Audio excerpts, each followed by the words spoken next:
안녕하세요. 김호준입니다. 고등학생 때였던 것 같습니다. 우리는 우리 손으로 근대를 맞이하지 못했다. 이 말을 처음 들었던 게. 그렇습니다. 우리 근대는 일본 강점기, 통치 편의를 위해서 강제로 이식된 거였죠. 프랑스 혁명이 세계사적인 의미를 가진 이유는 왕이 백성 위에 군림하던 군주시대를 시민들 자신의 손으로 끝내고 공화국 시대를 스스로 열었기 때문입니다. 저는 그들 역사가 많이 부러웠습니다. 백성이 시민이 되는 과정을 스스로 만들어내지 못했던 우리는 분단과 쿠데타와 군사정권을 거치며 색깔과 지역에 흔들리는 시민이 아니라 백성에 머무는 미숙한 민주주의를 최근까지도 겪어왔습니다. 이번 대선의 의미가 각별한 건 그래서입니다. 정치가 머뭇거리고 우왕좌왕할 때 시민이 먼저 거리로 나섰고 시민들이 길을 만들어냈습니다. 살아있는 권력을 헌법 질서 내에서 평화적으로 단지하는 역사를 시민들의 손으로 직접 이뤄낸 겁니다. 이제 저는 프랑스 혁명이 부럽지 않습니다. 오늘 하루 우리 스스로를 대견해하며 각자 맛있는 고기 많이 먹읍시다. 김호준 생각이었습니다. 19대 대통령이 주제가 오래 나와. 19대 대통령이 선출되는 과정 전체가 한 8, 9개월 정도 되죠. 예. 우리가 직접 살고 있는 시간대여서 이 어떤 역사적 의미를 추후에 갖게 될지 실감이 잘 안 나는 게 있어요. 예. 근데 저는 이 과정 전체 한 8, 9개월 됩니다. 예. 네, 최순실 게이트 시작부터 보면 예. 그렇죠. 그 한 8, 9개월은 제 생각엔 앞으로 3.1 운동, 4.19 혁명, 네. 그런 버금가는 역사적 의미가 부여될 그런 사건이었다. 네, 시민의 힘으로 대통령을 끌어내린 겁니다. 그리고 새 대통령을 뽑았고요. 이 세계사적으로 중요한 사건으로 기록될 것이 또 거의 틀림없는 게 다른 나라에서도 뭐 독재나 뭐 부정부패나 뭐 폭정 이런 걸로 실각하게 되는 대통령들이 있었어요. 예, 있었는데 그 과정이 거의 예외 없이 폭력이 동반되고 그리고 사상자가 생기고 엄청난 혼란이 있죠. 예. 근데 시민들이 현직 대통령을 법이 정하는 절차에 따라서 탄핵을 시키고 헌법 테두리 내에서 다음 정부를 탄생시킨 사례는 제가 아는 한 없어요. 예. 그래서 다른 나라 역사책에도 등장하는 사례가 될 거다. 예. 그래서 저는 우리 스스로 대견해도 된다. 그렇기 때문에 저는 오늘 고기를 먹을 겁니다. 어제는 안 드셨나요? 항상 먹지만 새로운 일인 것처럼 지금. 항상 그렇지만 오늘은 고기를 좀 맛있는 부위로 집중적으로 먹을 예정입니다. 네, 여러분들도 스스로 대견해하고 스스로 박수 쳐도 되는 지난 8, 9개월이었다 말씀드리고 자 그럼 짧게 오늘 또 갈 길이 바쁘거든요. 네, 여러분들 나오시기 때문에 짧게 어제 하루 아마도 오늘까지가 각 당의 5당 안배해서 저희가 다루는 마지막 시간이 될 것 같아요. 그다음부터는 내일부터는 제 마음대로 할 거고요. 자, 문재인 당선 사실상 확정되는 9시였던가요, 어제? 아니요, 11시였던가요? 출구조사 결과 보고 사실상 결정이 확정됐다라고 봐서 문재인 후보가 당사를 찾기도 했었습니다. 네, 그런데 이제 국회로요? 그때는 이제 당, 네. 예, 당과 당원들에게 메시지를 낸 것이고, 대국민 메시지는 광화문 광장에서 했죠. 예, 밤 11시 45분 정도에 광화문 광장 찾았습니다. 네, 직접 들어보시겠습니다. 고맙습니다. 정말 고맙습니다. 정의로운 나라, 통합의 나라, 원칙과 상식이 통하는 나라다운 나라를 만들기 위해 함께해 주신 위대한 국민들의 위대한 승리입니다. 내일부터 저는 국민 모두의 대통령이 되겠습니다. 저를 지지하지 않았던 분들도 섬기는 통합 대통령이 되겠습니다. 정의가 바로 서는 나라, 원칙을 지키고 국민이 이기는 나라 꼭 만들겠습니다. 상식이 상식으로 통하는 나라다운 나라 꼭 만들겠습니다. 자, 이렇게 대국민 메시지가 나왔고요. 다른 후보들도 당연히 메시지가 나왔습니다. 네. 네, 홍준표 후보 같은 경우에는 어젯밤 10시 정도에 서울 여의도 당사를 찾아서 패배를 인정하는 말을 했습니다. 추후 조사가 사실이라면 자유한국당 복원에 만족하겠다라는 메시지였는데요.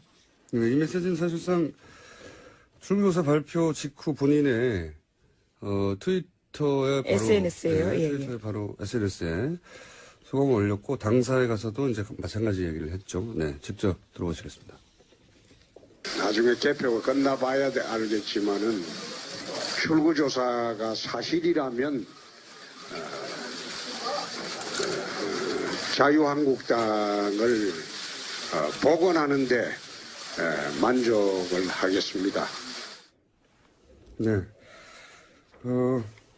절반의 성공이라고 평가할 수 있죠. 사실 자유한국당이 자유한국당 후보들이 대부분 지지율 한 자리 숫자로 대선을 출발했고 레이스를 결국은 이제 2위 20%가 넘는 득표를 했기 때문에 자유한국당 입장에서는 절반의 성공이다라고 할 수 있습니다만 홍준표 이제는 후보가 아니군요. 전 도지사 전 후보라고 할 수도 없고 어쨌든 홍준표 후보가 과연 자유한국당 내에서 영향력을 유지하고 살아남을지는 또 별개의 문제입니다. 네, 앞으로 그 씨름이 이뤄질 것으로 보입니다. 왜냐면은 후보 시절에도 여러 가지 예를 들어서 복당이라든가 관련된 이제 한 표라도 아쉬워서 내렸던 탈당파에 대한 복당 결국 이루어지지 않았거든요. 아직까지도. 후보 시절 가장 힘이 막강한 후보 시절에도 그런 얘기가 안 먹혔다면 이제 후보가 지난 다음에는 당내 권력투쟁이 시작되겠죠. 네, 자, 당대표 선거 6, 7월 레이스여서요. 그때 기준으로 또 레이스가 시작될 것으로 보입니다. 그래서 이제 이합산이 당내에서 시작될 것 같고 자 3번 후보 네, 안철수 후보는 어젯밤 10시 35분 정도에 국민의당 개표 상황실을 찾아서 국민의 선택을 겸허하게 받아들이겠다라면서 대선 패배를 인정했습니다. 직접 들어보시겠습니다. 국민의 선택을 겸허하게 받아들이겠습니다. 여러분의 열망에 부응하기에는 많이 부족했습니다. 대한민국이 새로운 대통령과 함께 미래로 나가기를 희망합니다. 국민의당은 좀 사정이 더 나쁩니다. 왜냐하면 양강구도를 거의 한 달간 주장했었고 실제 수치도 거의 박빙의 수치가 여러 조사에 나왔었는데 결국 3위로 끝이 난 데다가 특히 이제 홍준표 자유한국당은 텃밭이라고 할 수 있는 TK 예, TK 지역에서 1위를 차지했습니다. 그리고 본인이 도지사를 했던 지역에서 박빙의 차이긴 하지만 1위를 지켰단 그렇죠. 말이죠. 그러니까 자기 텃밭은 지켰다고 하는 의미가 있긴 한데 국민의당 같은 경우에는 1위를 한 지역이 하나도 없는 데다가 1위를 한 연령대도 없고 그리고 호남에서도 거의 2배 차이로 네, 6대 3 정도입니다. 네, 패배했기 때문에 이 뭐랄까 책임론 공방이 굉장히 거세질 국민의당 내부 갈등이 조만간 아주 크게 불거지지 않겠는가. 자, 다음 4번. 네, 유승민 후보도 어젯밤 11시 반경에 서울 여의도 당사 찾았습니다. 힘들고 때로는 외로운 선거였다면서 그렇지만 자신은 새로운 희망의 씨앗을 찾았다라는 말을 남겼습니다. 네. 맞는 말이죠. 직접 들어보겠습니다. 저에게는 힘들고 때로는 외로운 선거였습니다.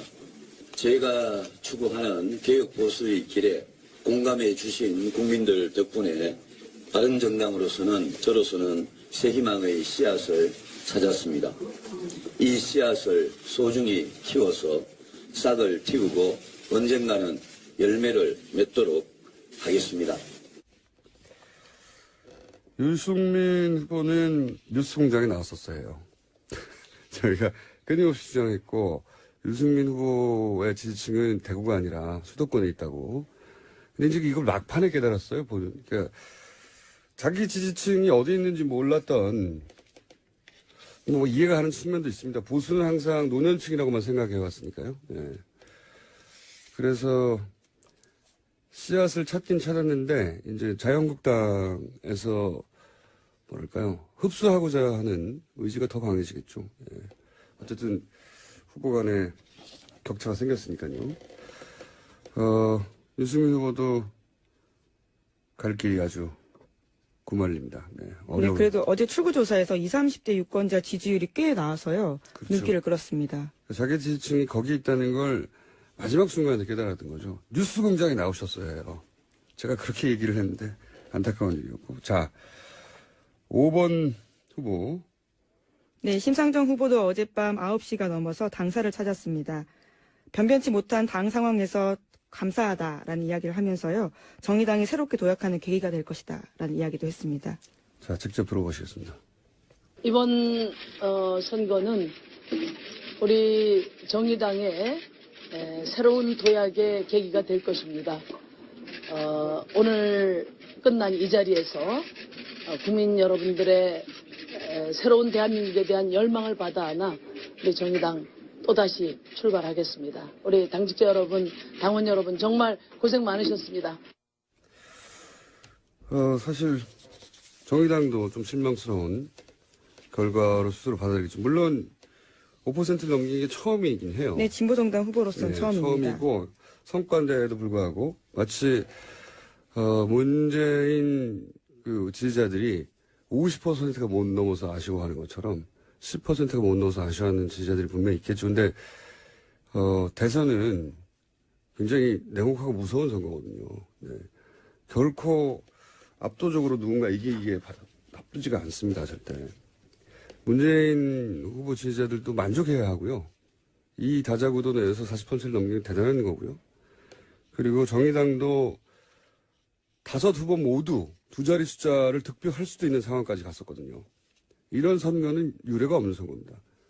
그러니까 군수 후보가 없었던 거예요. 군수 후보라는 게 대부분 이제 5% 이하, 뭐 2, 3%대 군수 후보라고 그러는데 5 후보 모두 군수 후보가 아니었던 거죠. 네, 5% 넘게 다 득표했습니다. 굉장히 어려운 선거에서 5% 득표했는데도 불구하고 기대치가 높았기 때문에. 네, 6점이 최종은 6점이었습니다. 그 지지율도 이제 마지막 이제 깜깜이 기간 전에 거의 2자릿수 가까이 발표됐기 때문에, 안타깝겠지만, 예, 이 문제는 저희가 이제 3, 4부에 4번, 5번 정당에 2분 노회찬, 이해훈 의원 나오셔가지고 한번 짚어볼까 합니다. 저희는 1, 2, 3번이 아니라 4번, 5번을 통해서 대선을 한번 길게 짚어볼까 하고요. 1번 후보 쪽의 인사들은 짧게 이따가 연결할 예정입니다만, 긴 이야기는 4번, 5번을 통해서 4번, 5번의 눈으로 짚어볼까 합니다. 자, 갈 길이 멀어서 오늘 여기까지 하겠습니다. 시사인의 김은지였습니다. 감사합니다. 대통령이 됐으니 이제 인터뷰 안 나오시겠죠, 뉴스공장에? 예. 저희가 한번 취재해보려고요. 저 소개해 주세요. 권순정 리얼미터 조사실장 옆에.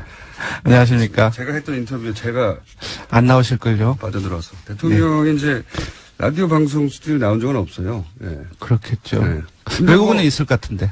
그런데 이제 처음은 있기 마련 아닙니까? 예. 그렇죠. 한번 시도해볼까. 깨라고 있는 거니까.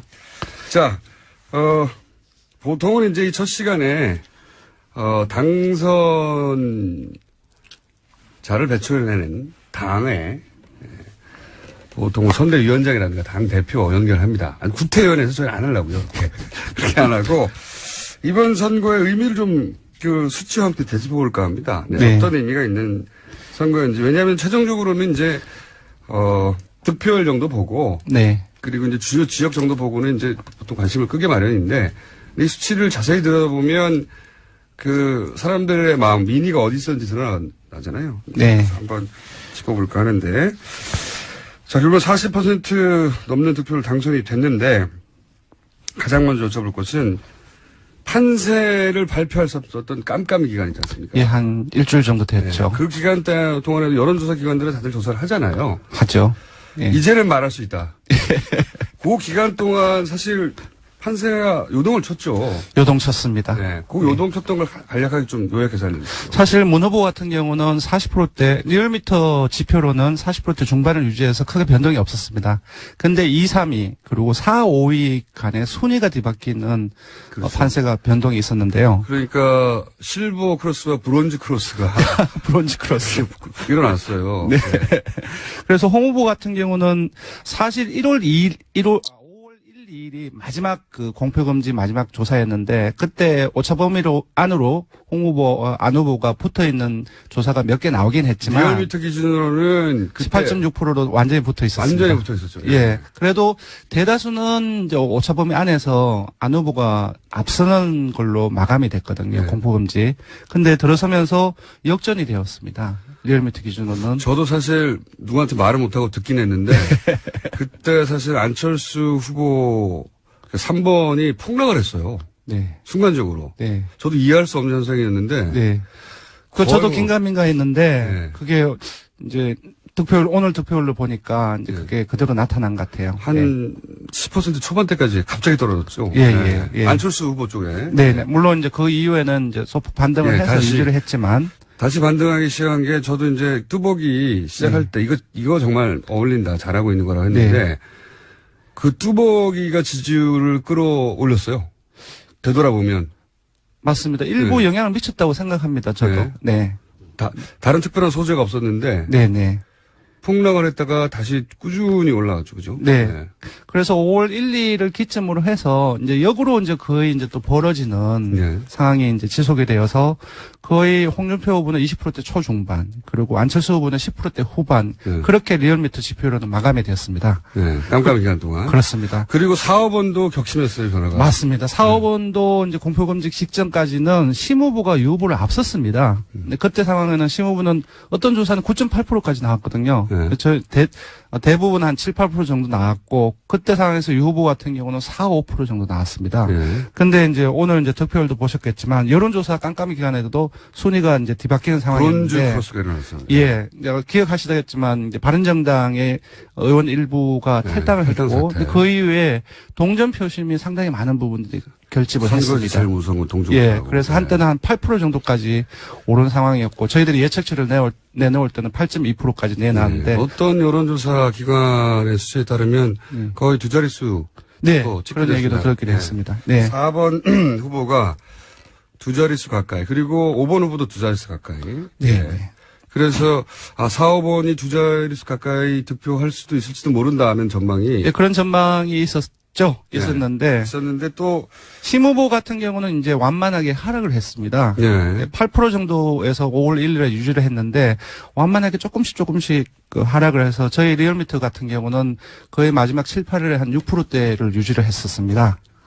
자, 깜깜이 기간 동안 그랬군요. 네. 지역별로 지역별로 우선 호남 지역 한번 짚어볼까요? 예. 예, 이거는 이제 저희 득표율 예측 TBS하고 한 득표율 예측에 이제 권역별로 이제 네. 그 추정 득표를 하고 오늘 나온 개표 상황에서 득표 거의 비슷합니다. 리얼미터 자랑 한번 하고. 네.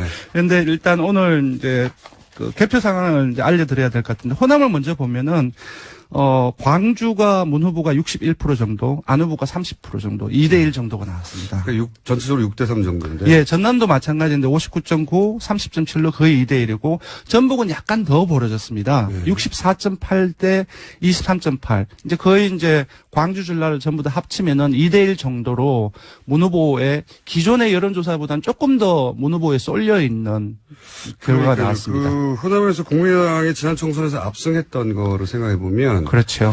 이렇게까지 격차가 날 줄 전망하지 못했던 분들이 많아요. 대부분의 호남 의원들이 있기 때문에 조직력이 상당히 강한데도 불구하고 좀 더 벌어진 결과죠. 국회의원들을 거의 대부분 차지하고 있는데도 불구하고 이만큼 차이가 났다면 네. 이 요인을 저희가 어떻게 분석해야 될지 이 시점에 이제 1번 당을 연결하는 겁니다. 잠시. 네, 알겠습니다. 저는 쉬고 있겠습니다. 네. 자, 문재인 후보가 호남에서 압승할 수 있었던 요인은 뭘까? 김홍걸 더불어민주당 국민통합위원장 연결됐습니다. 안녕하세요, 위원장님. 예, 안녕하세요. 김홍걸입니다. 네.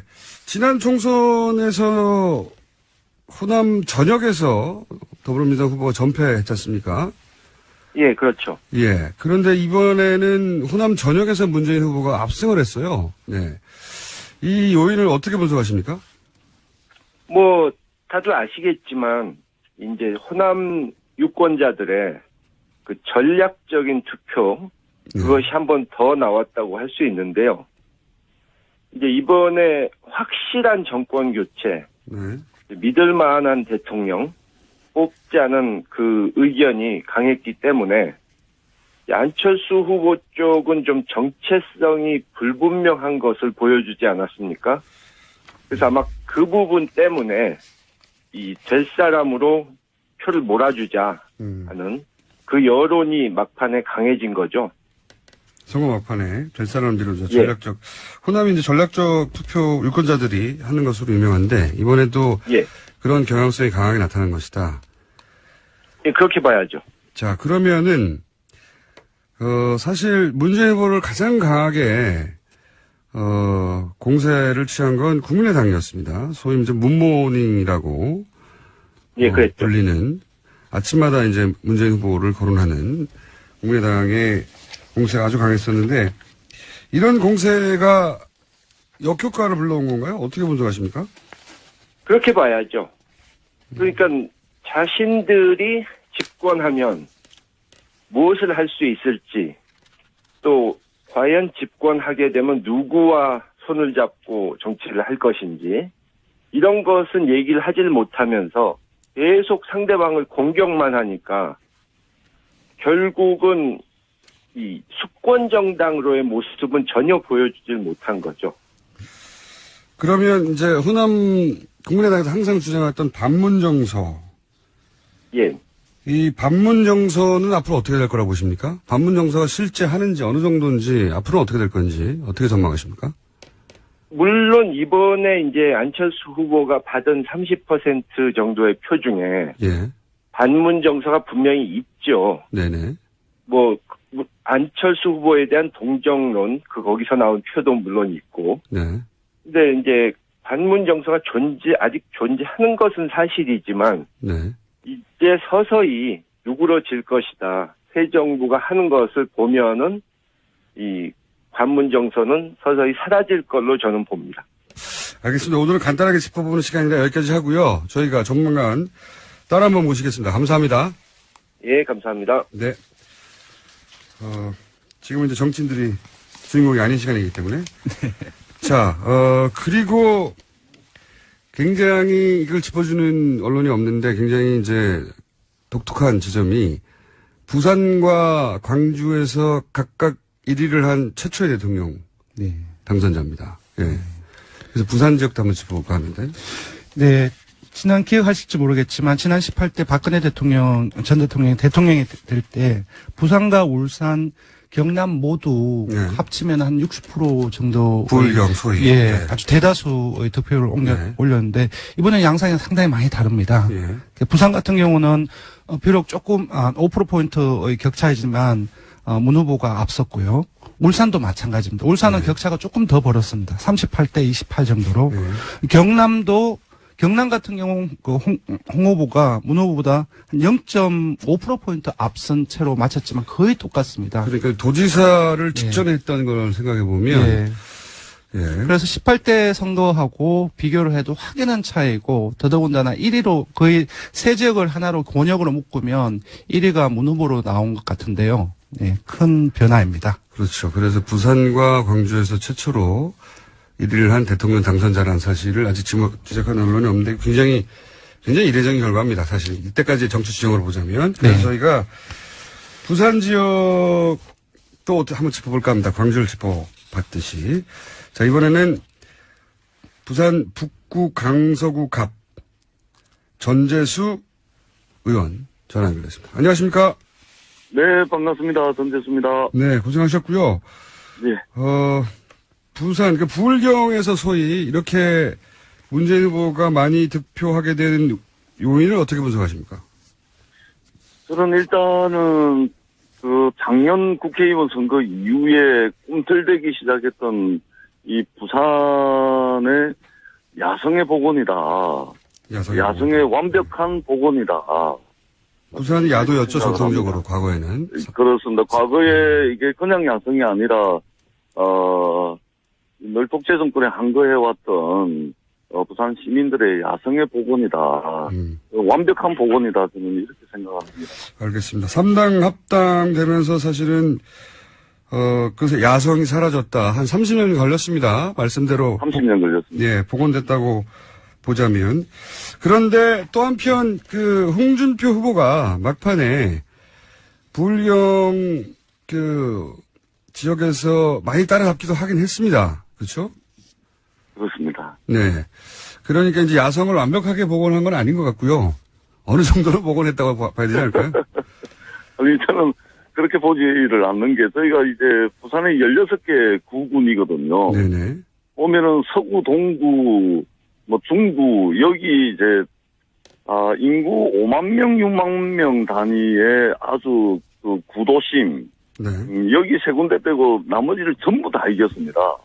전체적으로 놓고 보면 한 15만 표 정도를 부산에서 이겼는데, 네.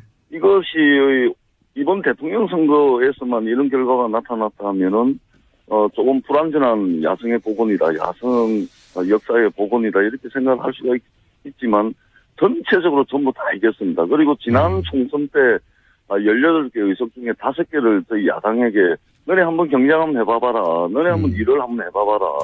이렇게 시작이 됐던 역사가 이번 대선을 통해서 저는 부산이 독재 정권의 한거이고 가장 어려운 시기에 가장 위대한 선택을 선도적으로 해왔던 부산 시민들의 야성이 저는 거의 완벽하게 복원이 됐다고 봅니다. 알겠습니다. 오늘은 저희가 잠깐 짚어보는 시간이라 여기까지 하고요. 조만간 저희 스튜디오에 한번 모시겠습니다. 오늘 말씀 감사합니다. 네, 고맙습니다. 네. 더불어민주당 전재숙 부산공동선대위원장이었고요. 네. 저희는 그래서 정치인들이 주인공이 아닌 시간을 계속. 정치인들이 주인공인데. 자, 그러면, 40% 초반, 41점 몇 퍼센트 되죠? 예. 예, 지금 1%, 99.7% 현재 개표율, 41.1% 조금 바뀌었는지도 모르겠습니다. 네. 41%대인데, 네. 정말 큰 차이는 없을 것 같고. 네. 이 득표를 여론조사 기관으로 오랜 선거를, 통계치를 내온 전문가로서는 이 기록을 어떻게 평가하십니까? 일단은 선거운동 중반, 후반에 이르면서 대세론이 아무래도 드러난다는 말은 안 하지만 자유한국당이라든지 국민의당에서도 이제 내부적으로 분석을 하기 때문에 아마 받아들이고 있을지 않았을까 생각하는데 사실상 유권자들은 상당히 더 큽니다. 피부적인 깜깜이 기간 동안 압도적이구나 하는 대세론이 저도 이제 몇 번 그런 얘기를 했는데 지지층을 상당 정도 이완시켰다. 맞습니다. 근데 이걸 이제 엄살이라고 받아들이는 분도 있었는데 아니에요. 실제로 이완시켰어요. 그러니까 실제로 된다라고 생각을 했기 때문에 유권자들이 대부분이 기본적으로 선거운동 문재인 캠프 진영에서 아무리 동의를 한다 할지라도 된다라고 생각하면 안 되는 거죠. 동원 자체가. 여론조사 수치가 있거든요. 네, 그렇습니다. 그래서 좀 보통 저희 리얼미터뿐만 아니라 다른 데에서도 보통 40% 중반대가 대부분 나왔는데 좀 그러한 영향이 지지층 이완된 영향이 많이 큰 것 같습니다. 그중에 한 2, 3% 정도는 투표를 하지 않은 층도 상당 정도 있는 거죠. 네. 그리고 조금 짚어본다고 한다면은 대부분의 여론조사 기관 한국갤럽이나 리얼미터 마찬가지인데 홍준표 후보가 차이가 있었느냐? 예, 차이가 있었는지 실제로 득표율을 본다면 24% 정도가 나왔는데 저희가 추정한 건 한국갤럽이 추정한 것보다 조금 더 높습니다. 그리고 한철수 후보의 득표율도 마찬가지인데요. 저희들도 한국갤럽도 지금의 득표율보다 낮게 추정을 했었는데. 샤이 홍준표가 있느냐, 샤이 안철수가 있느냐 여러 얘기가 나왔었는데. 샤이 보수층이 있긴 있었어요, 보니까. 근데 있는데 이게 극히 좀 일부가 아닌가 싶습니다. 판세를 뒤집을 정도는 아니었는데. 보통 저희 오차를 지금 보면은 한 1, 2%에 불과하거든요. 근데 이전에 국민의당이라든지 자유한국당 같은 경우는 물론 선거 전략인지는 모르겠지만 완전히 샤이 보수층 또는 사회 한 주층이 투표에 참가하면 완전 판세가 뒤집힌다 이런 얘기가 많았지 않습니까? 그 정도로 판세를 뒤집을 정도의 샤이층은 존재하지 않았다라고 볼 수 있을 것 같습니다. 하지만 전체적으로 보면 한 4, 5% 정도의 샤이가 있긴 있었던 것 같다. 맞습니다. 네. 그 샤이 보수층이 홍준표 후보, 안철수 후보의 각각 네. 골고루 나눠진 결과인 것 같아요, 보니까. 맞습니다. 예. 네. 그리고 이제 결과적으로 40% 초반, 이제 워낙 수치가 45%, 44% 이렇게. 네, 많이 그런 얘기를 했었죠. 그래서 41%가 적은 것으로 느껴질 수도 있는데. 네. 저는 엄청나게 높은 거라고 보거든요. 앞서 코너에서 바깥에 있으면서 조금 들었거든요. 그게 맞는 분석이라고 생각합니다. 그러니까 다자구도 네. 특히나 군소 후보가 없어요. 5% 이상을 전부 다 지금 투표를 획득을 하고 있고 이 상황에서 50%를 과반을 넘는다는 것은 사실 정말로 힘들고 앞으로 나오기 힘든 구도입니다. 예, 아까 이제 전재수 의원이 부산 지역의 그 지자체로 보면 몇 개를 제외하고는 전부 다 휩쓸었다고 말씀을 하셨는데 이 숫자도 중요하지만 지역별로 본다고 한다면은 그 TK란 대구 경북과 그리고 경남도 아까 말씀드린 거의 클로즈하게 맞거든요. 예. 이걸 제외하고는 전부 다 14개 시도에서는 전부 다 1위가 나왔거든요. 처음 있는데. 예, 그리고 좀 놓치기 쉬운 부분인데 저희들 득표율 예측할 때의 직업별로 살짝 살펴봤습니다. 예. 그 사무직과 노동직의 인구가 되게 많습니다. 예. 이쪽에서 1위를 했었고요. 그리고 전통적으로 가정주부하고 자영업, 농림수산업 종사자들이 보수적인 성향을 띱니다. 근데 그렇죠. 이쪽에서도 1위를 했습니다. 그래서 보면은 무직을 직업군이라고 분류를 한다고 했을 때 무직을 제외하고는 모든 직업군에서 1위를 했습니다. 그래서 50대 이하 모든 연령층에서 1위. 예. 그래서 지금 전국적 지역이나 그리고 연령층이라든지 그 직업을 봐도 전반적으로 문 후보가 대다수가 1위를 했던 걸 봤을 때 41.1% 때 수치로만 환산해 볼 수 없는 부분이 있고 그리고 오자구도를 감안한다고 한다면은 상당히 높은 득표율이다. 제가 봤을 때는 향후의 국정 운영을 좀 원활하게 해나가기 위한 충분한 정도였던 그 지표가 아닌가 그렇게 생각이 듭니다. 모든 그러니까 모든 직업군에서 1위. 이거 굉장히 중요하고요. 네, 맞습니다. 50대 이하에서 1위.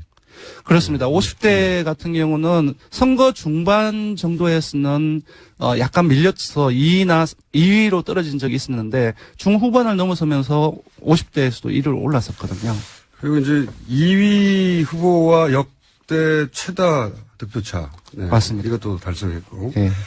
나중에 이제 의미 분석이 여러 갈래로 되겠지만 수치로 뭐 45%를 득표하는 그 수치에 익숙하다 보니까 이게 적게 느껴지는 거죠. 네. 굉장한 수치를 그렇습니다. 도달했고, 예, 이 결과는 또 분석이 되겠죠. 오늘은 저희가 숫자를 가지고 하는 얘기는 여기까지만 해야 될 것 같아서 큰 틀만 짚어보고 다음에 또 좀 세부적으로 네. 지역별로, 직업군별로, 나이별로 분석을 좀 더 해보겠습니다. 자, 리얼미터의 권수철 씨를 하겠습니다. 감사합니다. 고맙습니다.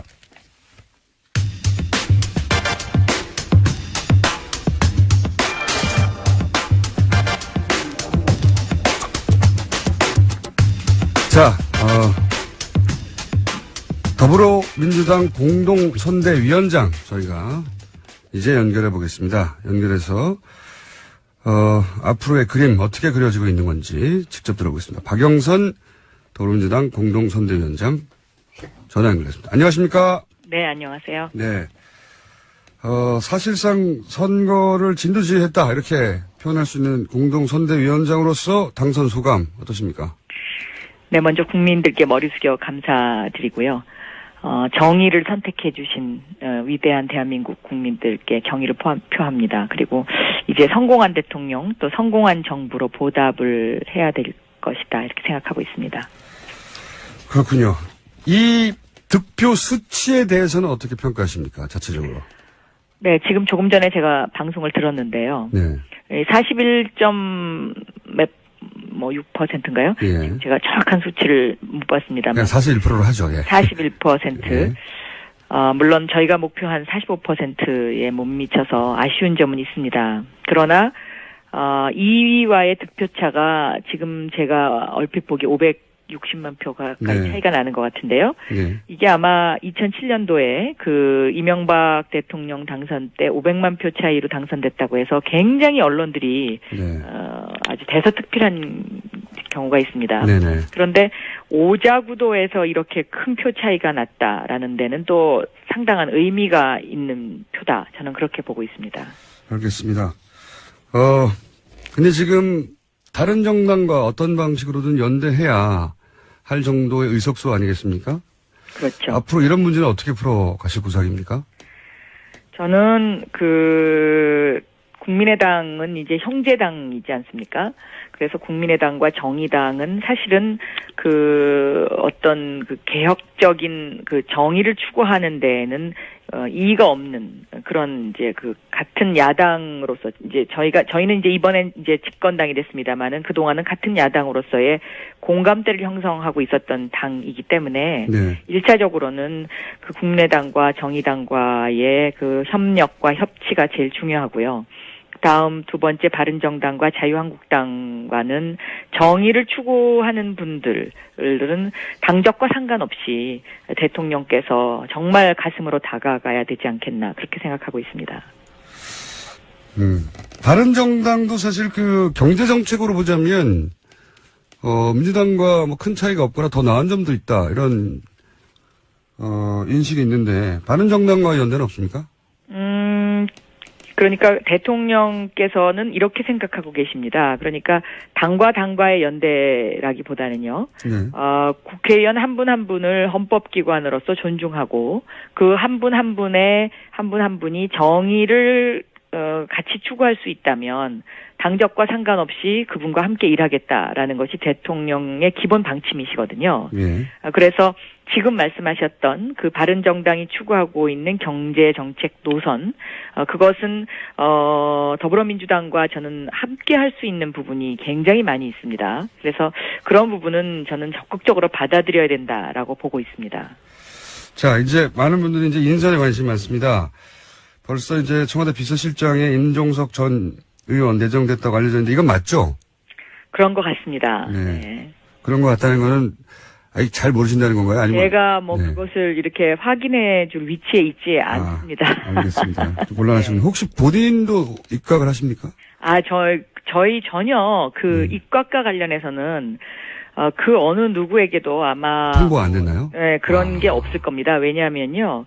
통합정부추진위원회에서 예. 국무총리의 인사재청권을 확실하게 보장해달라는 제안서를 드린 바 있지 않습니까? 예. 이것은 총리가 임명된 후에 대통령과 총리께서 충분한 협의 과정을 거치고 그리고 또 국민 추천제를 도입해달라는 그런 건의를 드리고 제안을 드렸는데요. 국민들의 여론과 국민들의 의견을 반영해달라는 뜻입니다. 그래서 아직 대통령께서 이런저런 많은 생각과 마음속에 어떤 그런 그것은 있으시겠지만 예. 이런 어떤 장관 인선에는 좀 시간이 걸리지 않을까 저는 그렇게 보고 있습니다. 혹시 본인 의원님한테 제안이 오면 입각하십니까? 저는 관심 있는 자리가 있으신지요? 통합정부추진위원회 공동위원장을 맡았었는데요.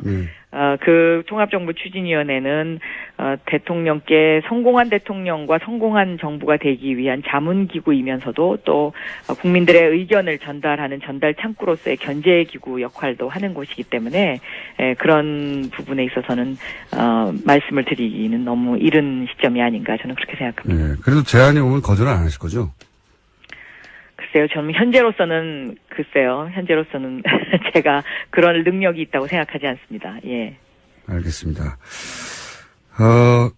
초대 총리 이야기도 많은데 비영남권이라고 아주 크게 문을 열어두셨는데 혹시 누군지 알아도 말씀 안 하실 거죠? 제가 이 부분은요, 예. 짐작만 하고 있지 모릅니다. 네. 네, 알겠습니다. 예. 굉장히 비밀이 잘 유지되고 있다. 이렇게 받아들이겠습니다. 예. 혹시 이런 것도 가능합니까? 다른 정당에, 그게 바른정당이든 정의당이든, 다른 정당의 유력한 정치인이나 이런 분들을 입각 제의해서, 이런 구상 혹시 있습니까? 저는 대통령께서 그렇게 하실 것 같습니다. 아, 그래요? 그냥 제 짐작입니다. 제 짐작인데요. 예. 충분히, 왜냐면, 적재적소에 대한민국 통합드림팀을 만들겠다라는 것을 저희가 제안도 드렸고, 또 대통령께서도 그 부분에 있어서, 아주 확고한, 본인의 신념 같은 것을 보여주셨기 때문에, 그렇게 하시리라고 생각하고 있습니다. 물론 제안받은 당사자들이 수락을 해야 되겠지만, 국민의당 누구, 바른정당이 누구, 정의당이 누구, 이런, 내각이 구성될 수도 있겠군요. 네, 그렇다고 보여집니다. 아하. 네. 전체적으로는 언제쯤 발표될까요? 시기가? 글쎄요, 그 시기는 아무래도 그 5월 말경 5월 빠르지 말경이요? 않을까 하는 생각도 들고요. 알겠습니다. 왜냐하면 총리가 일단 그 국회의 인준을 받아야 되는 상황이지 않습니까? 네. 물론 뭐 내정 상태로라도 얼마든지 그 인사 제청을 할 수는 있겠습니다만은 그 부분까지는 제가 뭐 확실히 말씀드리기는 그렇습니다. 예. 알겠습니다. 오늘은 별로 말씀하실 수 있는 게 없는데 저희가 제가 아는 게 많이 없습니다.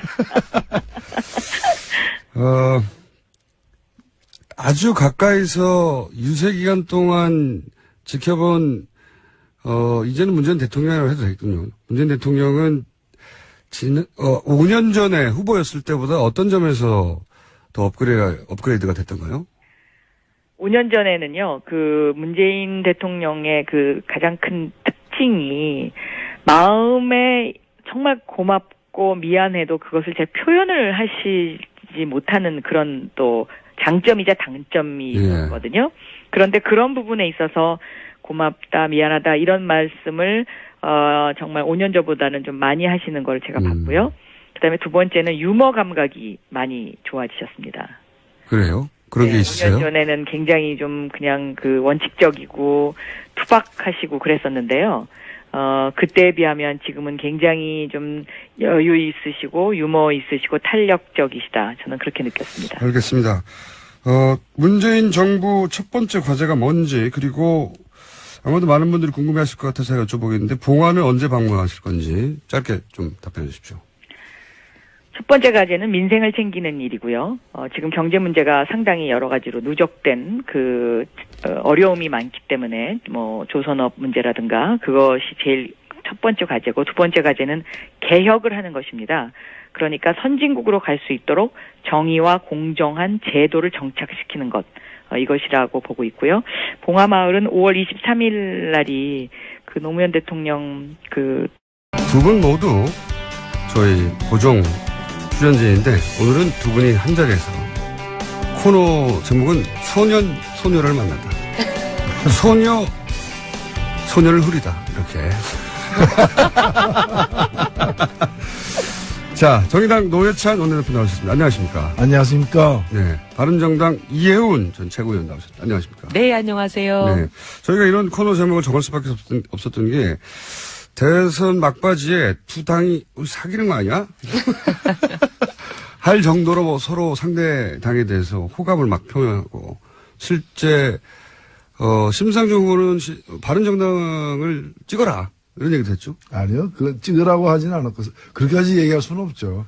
그러니까 보수를 도저히. 보수 지지층들은 가짜 보수, 낡은 보수보다 새로운 보수로 몰아주는 게 맞다라는 얘기를 김종대 의원이 한 바가 있습니다. 한 바가 있고. 그러니까 도저히 보수이기를 포기 못하는 사람들을 향한 얘기죠. 네, 그렇습니다. 자, 그러면 일단은 상대 당에 대한 칭찬부터 한번 해볼까요? 네. 자당에 대한 칭찬 말고. 아, 저부터요? 네. 저를 쳐다보시는 거 보니까 저부터 하라는 얘기네요. 바른정당의 정의당 칭찬 한번 해볼까요? 아, 그동안 정의당이 참 어려운 길을 가신다라고는 생각했지만 막상 저희가 신생정당을 만들어서 100일 만에 대선을 해보니까 야, 정말 그동안 정의당이 얼마나 힘들었겠나. 저희가 뭐 절절히 하루에도 몇 번씩 그 생각을 했습니다. 사실은 참 이 소신을 지키면서 우리 대한민국 정치에서 원칙대로 어떻게 보면 변절하거나 야합하지 않고 정치를 해온다는 게 이렇게 힘든 일이구나 많이 생각했고요. 그동안 이 수십 년간 이걸 지켜오신 정의당에 정말 존경을 표합니다. 그리고 사실 심상정 후보 본인만 놓고 봐도 참 훌륭한 후보입니다. 물론 우리 노회찬 우리 의원님도 사실 후보로 나오셨다면 정말 훌륭한 후보가 되셨을 뿐이지만. 너무 화기애애한다. 이거 분위기가 말이죠. 자, 어쨌든. 아니, 왜냐하면 제가 17대 때 첫 국회의가 됐을 때 유승민 후보, 그다음에 유승민 의원이죠, 지금은. 유승민 의원, 저, 심상정 의원. 셋 다 한 상임위에서 있었거든요. 재경이. 예, 기재위. 그땐 재경이죠. 예. 재경에서 있었는데, 그러니까 서로 이제 속속들이 다 보는 거잖아요. 속단 말로 본전을 다 보는 거죠. 왜냐하면 상임위 질문하고, 그 다음에 뭐, 후속 질문하고, 대화하는 거 보면은, 아, 저 사람, 소위 말하면 깜냥이 어느 정도 되는지 금방 나오죠. 그렇죠. 예. 의원들끼리는 못 속여요. 아유, 못 속여요. 이렇게 한 공장에 오래 다녀보면은 못 속이잖아요. 그렇죠. 예. 그래서 제가 재경회라는 공장에서 그 두 분, 그리고 두 분도 서로를 알아본 것 같아요. 그래서 우리 유 후보도 심 후보에 대해서 상당히 높이 평가하고, 그 다음에 또 심 후보도 유 후보에 대해서 그런 거 아닌가, 제가 그건 이쪽에 물어볼게요. 여러 가지 느낌을 받았고. 심 후보는 유 후보에 대해서 절대 안 된다고 생각할 수도 있잖아요. 그리고 저도 두 후보가 참 인격적 완성도를 보나, 저는 대통령의 인성도 굉장히 중요하다고 생각하거든요. 그 다음에 이제 두루두루 인간관계나 네트워크를 어떻게 형성해가고 원만하게 모든 것을 통합으로 가느냐 하는 것도 중요하고, 제일 중요한 소위 컨텐츠. 그 부분에 있어도 저는 정말 손색이 없는 분이다. 다만 우리랑 사실 정책적 노선이 좀 많이 다르고. 경제정책은 뭐 크게 차이가 없는 것도 같아요. 네, 경제정책은 많이 차이 없고요. 약간 차이 있는 정도고, 그래서 이제 안보가 좀 차이가 있죠. 국방안보 쪽에서는 정반대에 서 있다고 볼 수도 있죠. 예. 자, 이 정도로 칭찬해 주셨고, 정의당에서 바른정당 한번 칭찬 한번 해볼까요? 예. 앞으로 싸울 테니까. 네, 뭐, 우리 유승민 후보와 바른정당이 선전하신 데 대해서 뭐 아쉬움도 크겠지만은 저는 축하드릴 만한 일이라고 저는 보고요.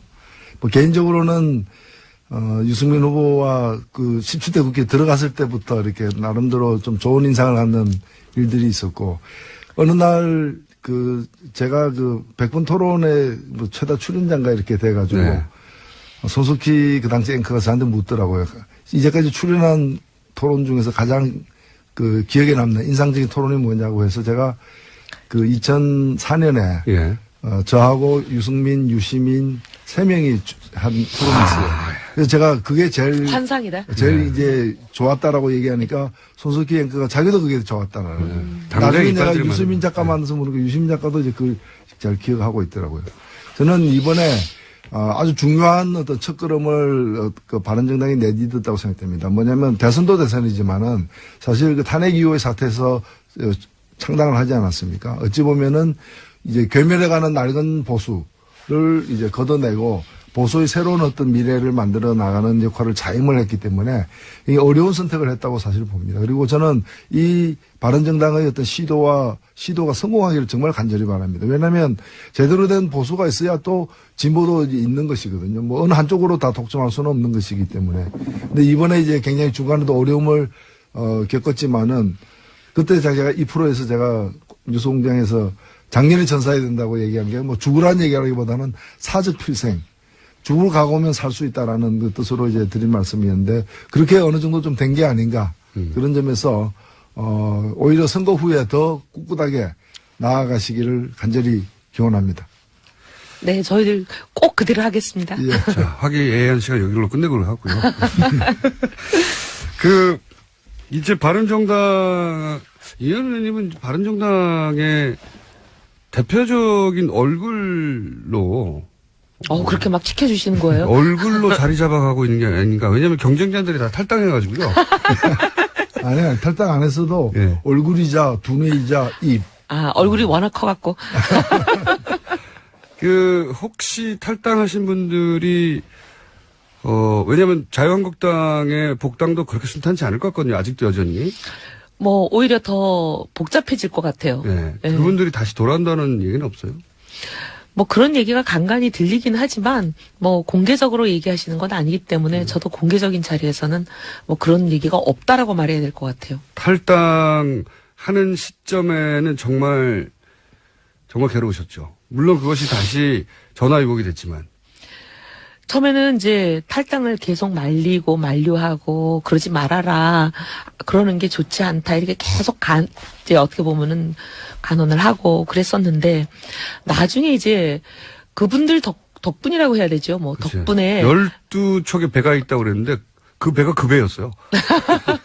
나간 배들. 근데 그렇게 되면서 약간 변화의 조짐을 만드는 계기가 되고 보니까 많은 분들이 왜 그렇게 그 사람들 말렸냐. 저한테 굉장히 화살이 많이 쏟아졌어요. 너 때문에 그게 늦어져가지고 지지율 상승이. 이상한 비난이에요, 진짜. 네. 제가 왜냐하면 굉장히 말리는 사람 중에 하나였거든요. 네, 말렸어야 했죠, 그때는, 당내에서는. 그래서 너 때문에 우리가 지지율 반등이 늦어졌다 이러면서 제가 좀. 안 되는 비난이네요, 진짜. 그런 얘기까지 있군요. 네. 어쨌든 당대표는 언제 하실 겁니까? 저 무슨 당대표는요. 당대표가 되더라도 나오실 거죠, 여기. 저 이제 잘린 거 아니에요? 아닙니다. 선거에도 졌는데 잘려야죠. 아니에요. 네.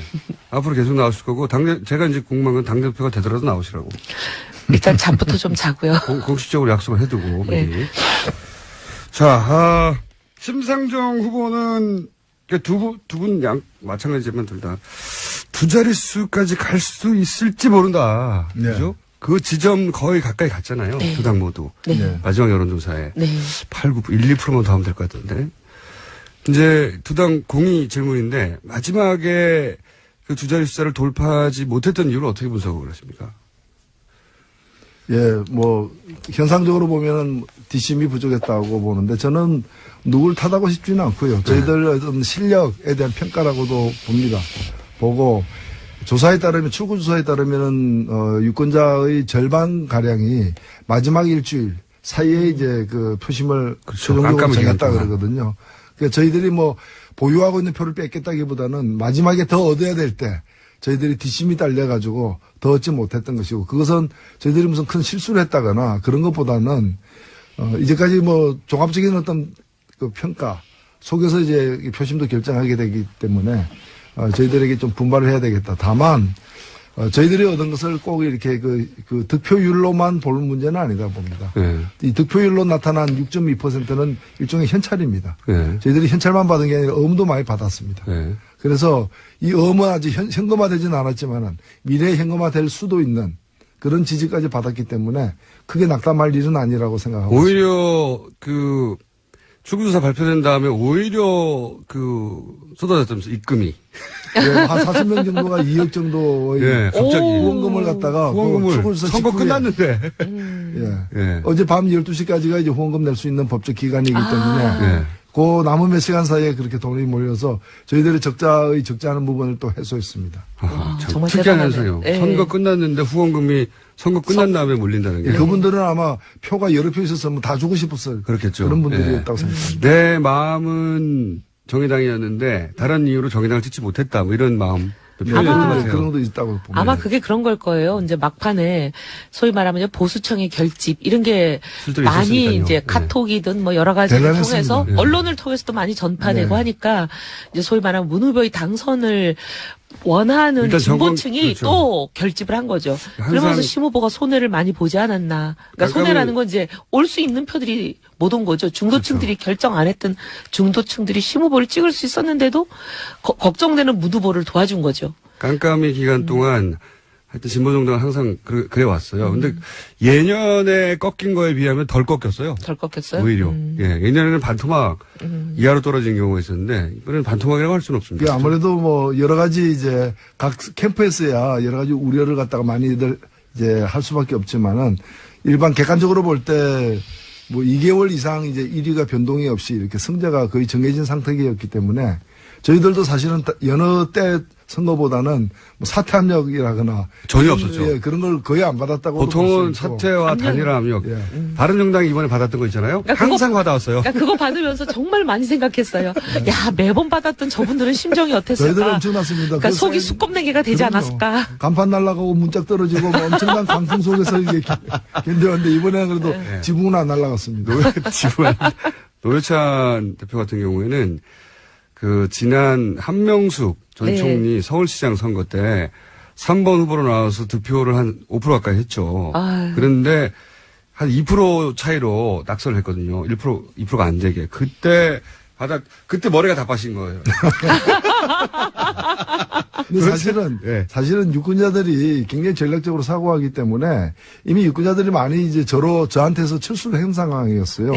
제가 처음 출마 선언했을 때는 한 15% 나왔거든요. 근데 불과 한 서너 달 사이에 그게 이제 3분의 1 이하로 이렇게 떨어지는 거예요. 그러니까 그분들이 다 이제 마음은 있지만은 승리를 위해서 다른 후보 찍어야 되겠다고 다 가신 상태고 남은 분들은 사실은 설사 제가 사퇴하더라도 예. 그냥 투표 안 하면 안 했지 뭐 이런 골수 분들도 정의당 예. 지지자인데 네. 근데 어쨌든 이제 범진보 진영에서 그 책임을 노회찬 대표한테 물어서 한 6개월 정도는 두문불출하신 걸로 제가 기억합니다. 아니 두문 눈앞에 나가긴 했는데 평생 먹을 욕을 상당 부분을 이제 먹었는데 아, 그게 또 1등 동안에 먹는 욕이 정해져 있어요. 걱정 마세요. 앞으로 욕 드실 일 없어요. 아니요. 근데 이번에 보니까 또 뭐 벼룩을 간 얘기했다고 또 이렇게 또 엄청난 욕이 쏟아져가지고 제가 아니, 막판에 보니까 소위 이제 자유한국당 지지자들이 막 카톡이랑 이런 걸 돌리는데 문 후보를 앞섰다. 그 그 여론조사 맞습니다. 보셨어요? 그 선거법 위반이에요. 여의도연구소. 여의도연구소 가짜뉴스 발이라고 하면서 그건 전 제가 보기에 허위 같아요. 그렇습니다. 근데 어쨌든 그건 신고가 됐기 때문에 저는 이건 수사의 대상이라고 생각하는데 그거를 막 일사불란하게 퍼뜨렸어요. 엄청나게 돌았습니다. 그러면서 네. 홍 후보가 0. 몇 프로 차이로 문 후보를 이길 수 있는 기회가 왔기 때문에 이건 모두 보수가 결집하라 그러니까 저희도 다 날아갔어요. 그랬겠죠. 네. 실제로 제가 부산에 가서도 그 카톡을 봤는데요. 네.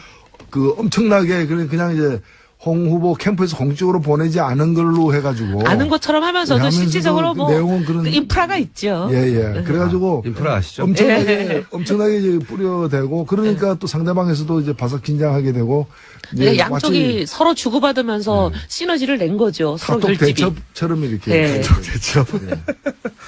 이제 정의당 그 뭐랄까요 이 겪어왔던 걸 압축적으로 고도로 겪었잖아요. 네, 저희가 이제 정말 압축적인 성장. 고도. 정의당이 수십 년 겪어온 걸 저희가 100일 만에 겪었습니다.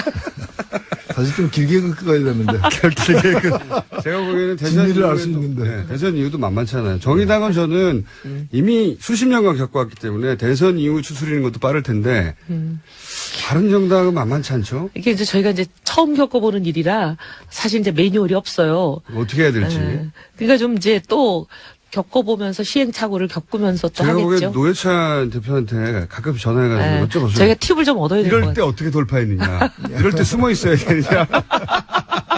두문불출해야 되냐? 그리고 이제 바른정당은 제가 참 아쉬운 게 여기 나오실 때부터 계속 유승민 후보 여기 나와야 된다고 뉴스공장 수도권 공략해야 된다고. 저도 사실은 굉장히 공감했는데 하여튼 뭐 후보 스케줄이 그렇게 안 되다 보니까 근데 참 아쉬운 부분이에요. 딴 데 가서 며칠을 돌아다닐 걸 여기 한 30분 와서 다 만날 수 마지막 순간에 있는데. 깨달으신 것 같더라고요. 대구에 유승민 후보 지지층이 없다. 유승민 후보의 지지층은 여기에 젊은 층이다. 수도권에. 마지막 순간에 깨달으신 것 같아요. 그죠? 당에서도 그걸 깨닫지 않습니까? 저는 좀 일찍 깨달았는데 솔직히 말하면. 당에서도 자기 지지층이 어딘지 모르고 때리고 있었다. 예. 그 과거의 정치사에 대해서 이렇게 그 경험이 적은 이 새로운 세대들 20대 그렇죠. 같은 경우에는 유승민 후보나 신당수 후보가 그렇게 멀어져 보이지 않는 거예요. 네. 굉장히 가까이 지지층이 많이 겹칩니다. 맞습니다. 여기 안 나오기 잘했습니다. 이럴 수가. 드디어 이제 디스가 시작되네. 드디어 공격이 막 들어오네요. 수도권 20, 30대. 20, 30대도 보수층이 있거든요. 네, 분명히. 그럼요. 예. 그러니까 바른정당이 자유한국당, 새누리당 그 이전 시절부터 쭉 해왔던 보수층의 공략 기법 그것에 매달리다 보니 다른 곳에 가서 때리고 있었던 거예요. 자기 사실은 아니에요. 이제 선거 후반에 이제 제가 일정 담당하는 일종의 보좌관 역할을 했는데요. 처음에는 이제 자꾸 이제 대구 경북으로 모든 일정을 자꾸 그러니까요. 몰아가는 거예요. 근데 아무리 아니라고 얘기를 해도 잘 그게 안 먹혔는데 나중에는 아예 그냥 제가 욕먹을 각오를 하고 거의 대학가 순례를 잡았습니다. 근데 너무 놀라운 거는 사실 이제 새누리당 있었을 때는 뭐 한나라당 시절도 그랬지만 저희 동원 인력이라는 게 있어요. 많죠. 예, 후보가 어디를 간다. 그러면 한 이틀 전부터 다 공지하고 전화 걸고 사람을 동원합니다. 지역에서 동원하고. 며칠 날 몇 시 어디로 모여라. 근데 이제 그 모인 사람들이 거의 똑같은 사람들이요. 제주에서 어디에 모였던 사람이 또 서울까지 비행기 타고 와요. 네. 이렇게 전국 어디나 거의 다들 비슷한 지키는- 사람들이 인물이 비슷해요. 후보 옆에 찍힌 사람들 비슷해요. 잘 비슷해요. 보면. 그러니까 그렇게 이제 몰려다니는 고정 출연이라고. 몰려다니는 사람들이 있는 거거든요. 이제 네. 그분들을 모셔오는 건데, 근데 저희는 지금 신생정당이 뭐 100일밖에 안 됐는데 그게 되겠습니까? 없죠. 뭐 10명 정도는 동원이 되지만요.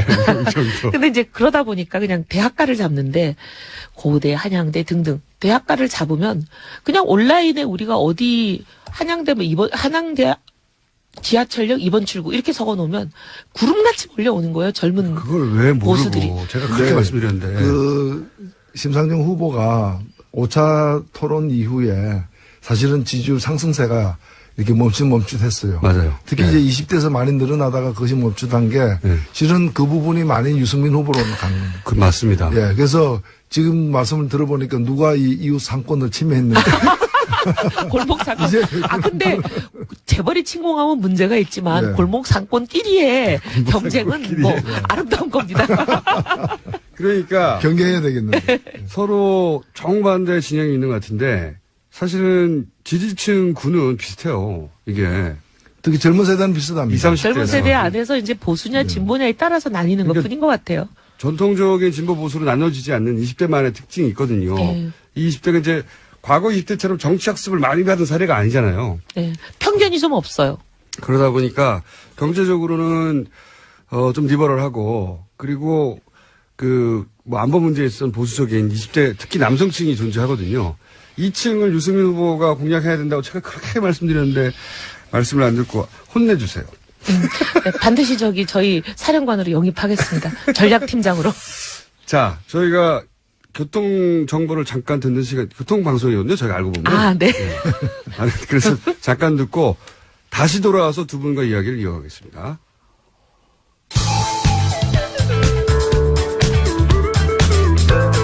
안녕하세요.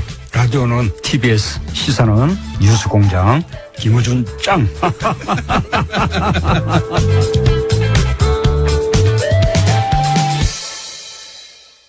이 시각 교통정보입니다. 월요일 아침이나 마찬가지입니다. 외곽으로 향하는 차도 많아서 서해안고속도로 목포 방면으로 순산터널에서 비봉까지 14km 구간이 정체입니다. 평택 시흥고속도로 군자분기점에서 남한산 사이도 밀리고요. 경부고속도로 부산 방면으로는 한남에서 서초 사이 그리고 죽전에서 수원 사이가 밀리고 있습니다.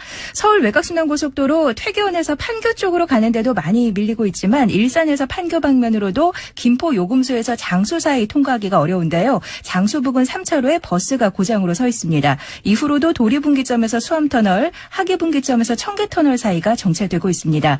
올림픽대로와 강변북로 둘 다 하남 구리 방면으로 행주대교 이전부터 정체되고 있는데요. 올림픽대로 이용해서 행주대교에서 한남대교까지 가는 데는 1시간 10분이 넘게 걸리고 있습니다. 강변북로 구리 방면으로는 한남대교 못가 사고까지 발생하면서 1시간 반가량이 걸리고 있으니까 참고하시기 바랍니다. 이 시각 교통정보였습니다. 보이지? 길 건너 나무까지 달리기 시합이야. 불 깜빡인다. 하나, 둘, 셋, 뛰어! 차가 너무 빨리 와요. 그래도 오른손 들었으니까 차가 멈추겠죠? 이것이 스쿨존의 아이들입니다. 아이들은 때때로 자동차의 존재를 잊은 듯이 행동하죠. 그들을 이해하며 보호해야 하는 것은 바로 운전자의 몫입니다. 지금 스쿨존을 운전 중이면 속도를 더 줄이세요. 스쿨존의 주인은 바로 아이들입니다. 어린이를 위한 모바일 퀴즈 안전운전 캠페인은 메르세데스벤츠 사회공헌위원회와 아이들과 미래재단이 함께합니다. 함께 할수록 기분 좋은 방송 TBS FM. 가성비 타이어 안전운전의 동반자 비투어 타이어 협찬 서울 토피스 제공 8시 32분 교통정보입니다. 동부간선도로 성수방면으로 수락지하차도부터 녹천교까지 또 월계 1교부터 용비교 사이로 각각 정체고요. 내부순환로는 성수방면으로 홍제램프부터 홍지문 터널까지 또 마장램프에서 성동분기점 사이로도 밀립니다. 반대 성산 쪽으로는 기름램프에서 연희램프 사이로도 속도가 줄어 있고요. 국회대로가 여의도 방면으로 신월부터 목동교까지 이동하는 데만 40분이 넘게 걸리고 있습니다. 가성비 타이어 안전운전의 동반자 비투어 타이어 협찬이었습니다. 자, 콜라보 소녀를 만나다 소녀를 후리다. 콜라보. 잘 아시는 이미 저희 방송을 들으시는 분들은 노회찬, 이혜훈 두 의원 나오셨는데 이제는 이제 다른 당, 네, 일단 당선자 이제 대통령이죠, 사실은. 대통령 당선에 대한 덕담 한 번씩 해주시고, 아직은 첫날이니까 덕담 정도로 마무리하고, 그리고 나서, 2번, 3번 당에 대해서, 정치인으로서 전망을 한번 냉정하게 짚어보는 시간도 가져볼까 합니다. 우선, 문재인 당선자라고 하기도 그렇고, 오늘 바로 아니요, 대통령 됐어요. 대통령이죠, 이제. 됐어요, 네. 이제는. 그 선거관리위원회에서 저희 의결을 했으니까. 제가 문재인 대통령에 대한 어떤 덕담 혹은 당부 잠깐 해주시고 예. 저는 뭐 어떻게 보면 이제 반대 진영에 있는 사람이지만 어쨌든 이렇게 압도적인 표차로 당선된 대한민국의 대통령이니만큼 축하드리고요. 그리고 꼭 좀 해주셨으면 하는 게 지금 나라가 갈래갈래 찢어졌잖아요. 예, 꼭 예. 통합해 주시길 바랍니다. 공언하신 대로 정부도 통합정부 그리고 국회와의 관계에 있어서도 대결적인 관계보다는 협치를 꼭 이루어 주셨으면 좋겠고 또 하나는 이제 지금 당장 바로 인사청문회나 각종 장관 총리 임명이 들어가야 되잖아요. 근데 그런 부분에서 제발 우리 야당이 뭐 발목 잡는다 이런 얘기 듣지 않게 우리도 정말 기꺼이 통과시켜 줄 수 있는 그런 사람들로 좀 내정을 좀 해줬으면 좋겠습니다. 혹시 바른정당 누군가 입각제가 들어오면 바른정당 그럴 리가 있겠어요? 아니 근데 그럴지도 몰라요. 그럴지도 몰라요? 예를 들어서 의원님한테 아유 저한테 그럴 리가 없을 테니까. 예를 들어서 예. 온다면요. 할 수 없이 받아들입니까? 기도해 보겠습니다. 자, 노회찬 대표의 네, 그러면 뭐 진심으로 축하드리고요. 제가 그 다른 코너에서 우리 김호준 총수에게 말씀드린 것처럼 역대 가장 큰 표차로 당선된 사람이 MB였는데 네. 그 530만 표 기록을 넘길 것이라고 했는데 예언하셨죠. 예. 557만 표로서 예. 제가 그래도 하나 알아맞춘 셈이 되었는데 저는 그 힘으로 어느 때보다도 저는 힘든 국면을 맞이할 거라고 보여집니다. 예. 그래서 이 문재인 후보의 당선, 이제 문재인 대통령이 됐습니다만 뭐 촛불의 승리다라고도 보고요. 다만 이제 그 촛불 광장에서 제기됐던 여러 가지 요구들을 실현하기에는 만만치 않은 과제들이기 때문에 지혜를 잘 발휘해서 어느 정권보다도 더 성공적인 정부로서 마감하기를 진심으로 바랍니다. 자, 당분은 여기까지고 그러면 2번, 3번 당의 미래가 이제 이게 이제 일반 유권자들이 바라보는 것과 정치 현실 정치인으로 그 정당을 잘 이해하고 그리고 얼마나 냉혹한지 정치 현실이 잘 아시는 분. 으로서 한번 2번 당에 대해서 이번 당을 앞으로 정말 누구보다 속속들이 아는 사람으로서 네, 저부터 시작할까요? 네. 사실 선거 국면에서도 삐죽삐죽 삐져나왔습니다. 그 갈등과 앞으로의 그 여러 가지 암초가 될 수 있는 것들이. 당내가 아무렇지 않은 척했지만 사실 복잡했잖아요. 복잡했죠. 왜냐하면 그 12명, 13명의 복당에 대해서도 지금 복당이 후보였던 시절에 홍준표 후보는 지시를 했죠. 그리고 여러 가지 뭐 규정을 들이대면서 복당시켜라 이렇게 얘기를 했는데도 그리고 또 그것만으로 받아들여질 것 같지 않으니까 거기다가 1+1으로 끼워 팔기까지 했잖아요. 친박도 들어와요. 그러니까 친박들이 주로 반대하는 중심 세력이니까 친박들에게 내려졌던 징계를 완전히 그냥 무장해제 풀어져 버리는 수많은 국민들이 도저히 납득을 못하는 3년짜리 징계한 지 100일 만에 풀어져 버리는 이런 일까지 끼워 팔기를 했는데도 친박들이 그걸 받아들이지 않았어요. 후보가 가장 강할 때 지시했는데도 안 들었거든요. 안 됐죠. 근데 이제 지금 후보는 이제 소위 낙동강 오리알 아니에요? 후보는 이제 낙선했겠다. 그럼 또 홍준표 이제 후보였던 분은 당내 소위 말하면 박근혜 대통령이나 역대 다른 후보가 가지고 있던 어마어마하고 탄탄한 콘크리트 같은 지지 세력 기반이 있느냐 당내 없는 분이에요. 게다가 개파도 없죠. 예, 개파도 없고 그리고 주로 그분은 이렇게 보병을 갖고 계시는 분이 아니라 그냥 공중전으로 혼자 때리는 분이어가지고 비행기로. 없어요. 근데 이제 그 막강한 친박들 거의 콘크리트처럼 이 완전히 그 진지를 구축하고 있는 그 친박들의 협공을 받아낼 가능성이 저는 매우 희박하다고 봅니다. 당권 장악을 언론에서는 얘기하지만 그거 어려울 것이다. 어려울 것으로 봅니다. 그러면은 홍준표 후보는 일회성 얼굴마담으로 쓰이고 벌어질 수도 있다. 저는 그럴 가능성이 상당히 높다고 봐요. 그러면 최종적으로 왜냐면 그 저기 선거 때 보세요. 정우택 원내대표라는 분이 후보와 원내대표와의 소위 그 힘과 지위의 차이라는 건 하늘과 땅인데도 후보가 지시했다는데 바로 그냥 방송에 나와가지고 규정을 어겼다 이렇게 얘기하면서 말도 안 되는 소리 하지 말라는 투로 얘기하잖아요. 실제로 그랬죠. 네. 그러니까 그게 여러 가지 이제 소위 당내 역학관계를 보여주는 거거든요. 후보의 위상, 지위 이런 거. 그러면 자유한국당의 당권 경쟁은 결국 누구의 승리로? 뭐 어쨌든 간에 누구의 승리도 되든지 간에 굉장한 원심력이 작용하고 뭐 아주 심하게 얘기하면 공중부대의 가능성도 배제할 순 없다. 오히려 자유한국당에 쪽에서 바른정당으로 오는 사람들이 있을 수 있을까요? 저는 그럴 수도 있다고 봅니다. 많은 분들이 바른정당이 이제 뭉개져가지고 자유한국당이 흡수될 거라고 생각하는데 자유한국당의 계보의 그 세력균형으로 보거나 혹은 홍준표 후보의 장악력이나 어쨌든 한쪽이 승리하면 나머지 한쪽이 있기가 어려운 당이 자유한국당이거든요. 그 내부는. 그래서 소위 통합이라든지 이런 게 잘 안 되고 하여튼 한 계파가 승리하면 완전 나머지 계파는 숙청이에요. 자유한국당의 특징상. 네. 그러면 그분들이 있기 어려울 거예요. 거꾸로 자유한국당을 떠나서서 바른당으로 오를 가능성도 배제할 수는 없다. 저는 그렇게 봅니다.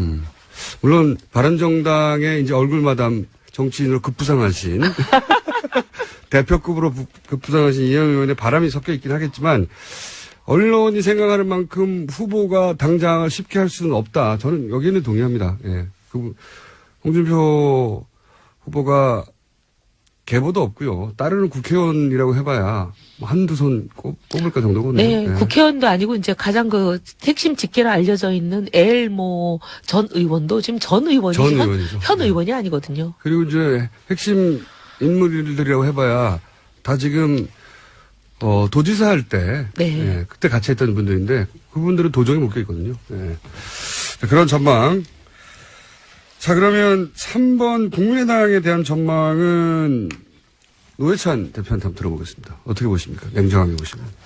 우리 이번에 대해서도 하실 말씀이 좀 있으실 것 같아요. 예, 저는 뭐 잠깐만 간단하게 말씀드리면은 아마 이제 그 우리 오케이 목장의 결투라고 이 영화가 있는데 자유한국당이 뭐 26% 이렇게 얻으면서 실망하는 분들도 걱정하는 분들도 많은데 견고한 보수층의 어떤 지금 상태를 보여주기도 하지만 제가 볼 때는 홍 후보가 저렇게 그 표를 많이 얻은 것은 홍 후보 자신과 또 이 자유한국당에 대한 뭐 최대 형벌이 아닌가. 최대 형벌. 거꾸로 형벌이다. 이게 앞으로 뭐 그 집단 난투국처럼 그 당에서 끊임없는 아마 이제까지 본 것은 아무것도 아니다. 이제 막장의 어떤 진수를 보여주겠다. 뭐 이렇게 앞으로 보여질 그 눈에 뻔한 거고요. 국민의당 같은 경우에는 뭐 제가 다른 당을 갖다가 함부로 언급하기 힘듭니다만은 이번 득표 결과가 당이 과연 온전히 유지될 것인가에 대한 그런 걱정을 내외에 불러일으키는 것 같고요. 특히 호남에서의 참패가 호남의 기반을 둔 그 당내 정치인들 지역구는 거의 다 호남이거든요. 맞습니다. 김성식 의원은 하나 말고는 다 그런 거 아닌가요? 다 그렇습니다. 예. 예, 그래서 굉장히 많이 흔들리게 되지 않을까. 이게 사실은 그 이질적인 게 마치 자갈과 모래가 섞인 건데 그걸 이제까지 단단하게 만들어준 건 시멘트의 역할이었는데 시멘트가 이번에 사실은 뭐 그렇게 크게 패배하면서 빠져나가면서 모래하고 그 자갈만 남으면은 모래만 있는 것보다도 못하잖아요. 그 계속해서 흔들리게 되니까. 어쩜 저런 비유들이 생각나는지 말이죠. 네. 아니 뭐 자연과학에 대한 어떤 약간의 지식만 있으면 저는 현장의 경험인 줄 알았는데 자연과학이에요. 자연 현상이기 때문에. 노동 현장에서. 예, 저는 노동 현장에서 현장 경험인 줄 알았는데 이게 이론이시구나. 예. 국민의당도 어렵겠죠. 자유한국당은 그나마 텃밭을 지켰는데, 그게 좋은 의미로도 나쁜 의미로도 지켰는데, 국민의당은 이제 텃밭이라고 하는 곳에서, 무너졌으니까요. 명분 싸움에서도, 안철수 후보도 참 큰 곤욕에 치를 가능성이 높습니다. 이제 안 후보 입장에서는 사실 21% 정도 되는 지지율이기 때문에 어떻게 보면 참 미래가 암울하죠. 그래서 제가 걱정되는 것은 그런 이제 난장판이 될 자유한국당도 그렇고 또는 이제 당이 이제 기반이 흔들리는 이제 국민의당도 그렇고 이것을 내부적으로 풀다가 잘 안 풀릴 수밖에 없는 상황에서 오히려 이것을 갖다가 이제 떼쓰는 정치식으로 해가지고 왜냐하면은 지금 이 민주당 하나 가지고 하나만 혼자의 힘만 가지고 전국을 이렇게 헤쳐나가기가 특히 국회 안에서 힘들지 않습니까? 그렇게 되면은 자신들의 어떤 내부적 위기를 갖다가 그런 그 전국의 큰 관계 속에서 풀기 위해서 적을 바깥에서 북한 같은 전략이네요. 뭘 안 해주면 뭘 안 한다는 식으로 해가지고 사사건건을 이렇게 발목을 잡는 오히려 더 그런 역할을 할 가능성도 굉장히 높아집니다. 맞습니다. 존재감을 드러내기 위해서. 그리고 주로 이제 그 선명성을 극대화하기 위해서 당내 전투에서 이기려면 외부 전쟁에서 굉장히 선명하게 보여야 되니까 그런 전법을 많이 쓰잖아요. 네, 그럴 가능성이 매우 높다는 거죠. 그러면서 더 위기에 처할 것 같아요. 왜냐하면 이제 특히 정권 초기에는 본인이 그 투표하지 않은 그 후보였다 하더라도 대통령이 당선된 후에는 대부분의 국민들이 좀 초반에 몰아줘야 된다는 분위기가 있거든요. 그게 뭐 그 대통령을 위해서가 아니라 대한민국을 위해서 그렇게 생각하시는 보통은. 거잖아요. 그래서 이제 뭐 40%로 당선돼도 당선된 직후에 보면 한 70~80% 정도 올라가죠. 지지를 얻게 되고 잘하라는 이제 당부죠, 그게. 근데 그런 가운데 이렇게 발목을 잡으면 더 미움을 상하게 되거든요. 자, 다른 당 걱정할 형편이 아니시면서. 아니 뭐 다른 난 걱정이 아니라 나라 걱정이죠. 나라 걱정. 예. 맞는 말씀입니다. 현실적으로 비용 문제 같은 거는 어떻게 됩니까? 그런 얘기도 많이 나오잖아요. 저희는 이게 지금 선거 비용의 최고 한도액이 약 500억 수준이었는데 500억 좀 넘습니다만은 저희는 애당초 그 돈을 뭐 쓸 처지가 아니어가지고 50억으로 잡았고요. 잡았고 지금 한 2, 3억 적자가 난 상태였는데 다행히 어저께 투기조사 이후에 또 후원금이 한 2억 정도 더 들어와서 한 마이너스 1억 정도 되지 않을까 지금 추산을 해보고요. 큰 당들이 이제 최대 한도가 유세 차량 같은 거 300대씩 쓰고 쓸 때 저희들은 18대 쓰고 한 겁니다. 그 다음에 40번 넘게 방송 경설들 다 나가셨지만 큰 당들은 저희들은 한 번도 못 나갔고요. 그리고 법정 공고문도 16페이지인데 저희들은 8페이지로 냈고요. 8페이지. 어찌 보면은 저희들이 얻은 표가 작은 표이긴 하지만은 표 한 표를 얻기 위해서 들인 비용은 좀 가장 적은 편에 속하지 않을까. 가성비 최고였다. 가성비 최고. 가성비 최고였다. 예, 그렇게도 생각해요. 근데 아니 들으니까 어쩜 이렇게 닮았을까 그 생각. 저희도 사실은 그 60몇 억인가가 선거 보조금으로 나오는데 저희 당이 창당하는 과정에서 당사도 빌려야 되고 뭐 컴퓨터 책상도 사고 어쩌고저쩌고 하느라고 진 빚이 있거든요. 그 빚을 갚고 나니까 딱 50억 남은 거예요. 그래서 그 50억으로만 선거한다의 목표를 세웠어요. 근데 중간에 하다 보니까 원래 뭐 얼마로 해주기로 하는 홍보가 조금 더 들어가고 뭐 이런 식으로 조금 돼가지고 우리도 한 2, 3억 빚이 생길 상황이었어요. 근데 그 탈당하시는 분들이 나가시면서 후원금이 완전히 그냥 답제를 해가지고. 역시 또. 예, 그래갖고 후원금이 한 5억 정도 들어왔을 거예요. 그래서 저희는. 미리 발생해가지고. 예, 미리 발생해서. 조금. 남는 회계 역시. 예. 근데 뭐 홍보물 12페이지짜리 8페이지 하는 거나 유세 차량 18개 하는 거나 뭐 저희 똑같네요. 어쩜 이렇게 방송 영상 한 번도 못 한 거나. 그래도 뭐 저희보다는 보조금도 좀 더 많이 받고. 그러니까요. 부자만 해도 3년 가지 않습니까? 아, 근데요, 그게 국고보조금에는 반영이 안 되더라고요. 마이너스 1억 있다는 방송이 오늘 나갔으니까요. 아마 후원금이 정의당은 오늘 부로 채워줄 겁니다. 그러니까 선거 후원금은 아니지만 당 후원금은 가능하죠. 근데 당 후원금 제도가 없잖아요. 없나요? 국회의원 후원금으로. 그러네요. 국회의원 후원금을 받아서 격출할 수는 있습니까? 이미 저희들은 그 모든 의원들이 찼어요? 5천만 원씩 이렇게 다 격출했습니다. 그러면 방법은 아니요. 선거 있는 해에 국회의원 1인당 3억까지 가능하니까 국회의원들한테 더 이제 후원금을 주시면 더 할 수 있죠. 그럼 정의당 의원 개인을 후원해서 빚을 갚게 하는 방법이 남아있군요. 예, 특별당비로 내게 하는 거죠. 1억 정도의 빚이야 뭐 저희들이 또 열심히 노력해서 갚아야죠. 뭐 해서요? 노동 현장에서 돈도 없는 양반들. 자갈과 모래만 있는. 개인 자산도 맨날 꼴찌면서 열심히 절약하고 좀 덜 먹고.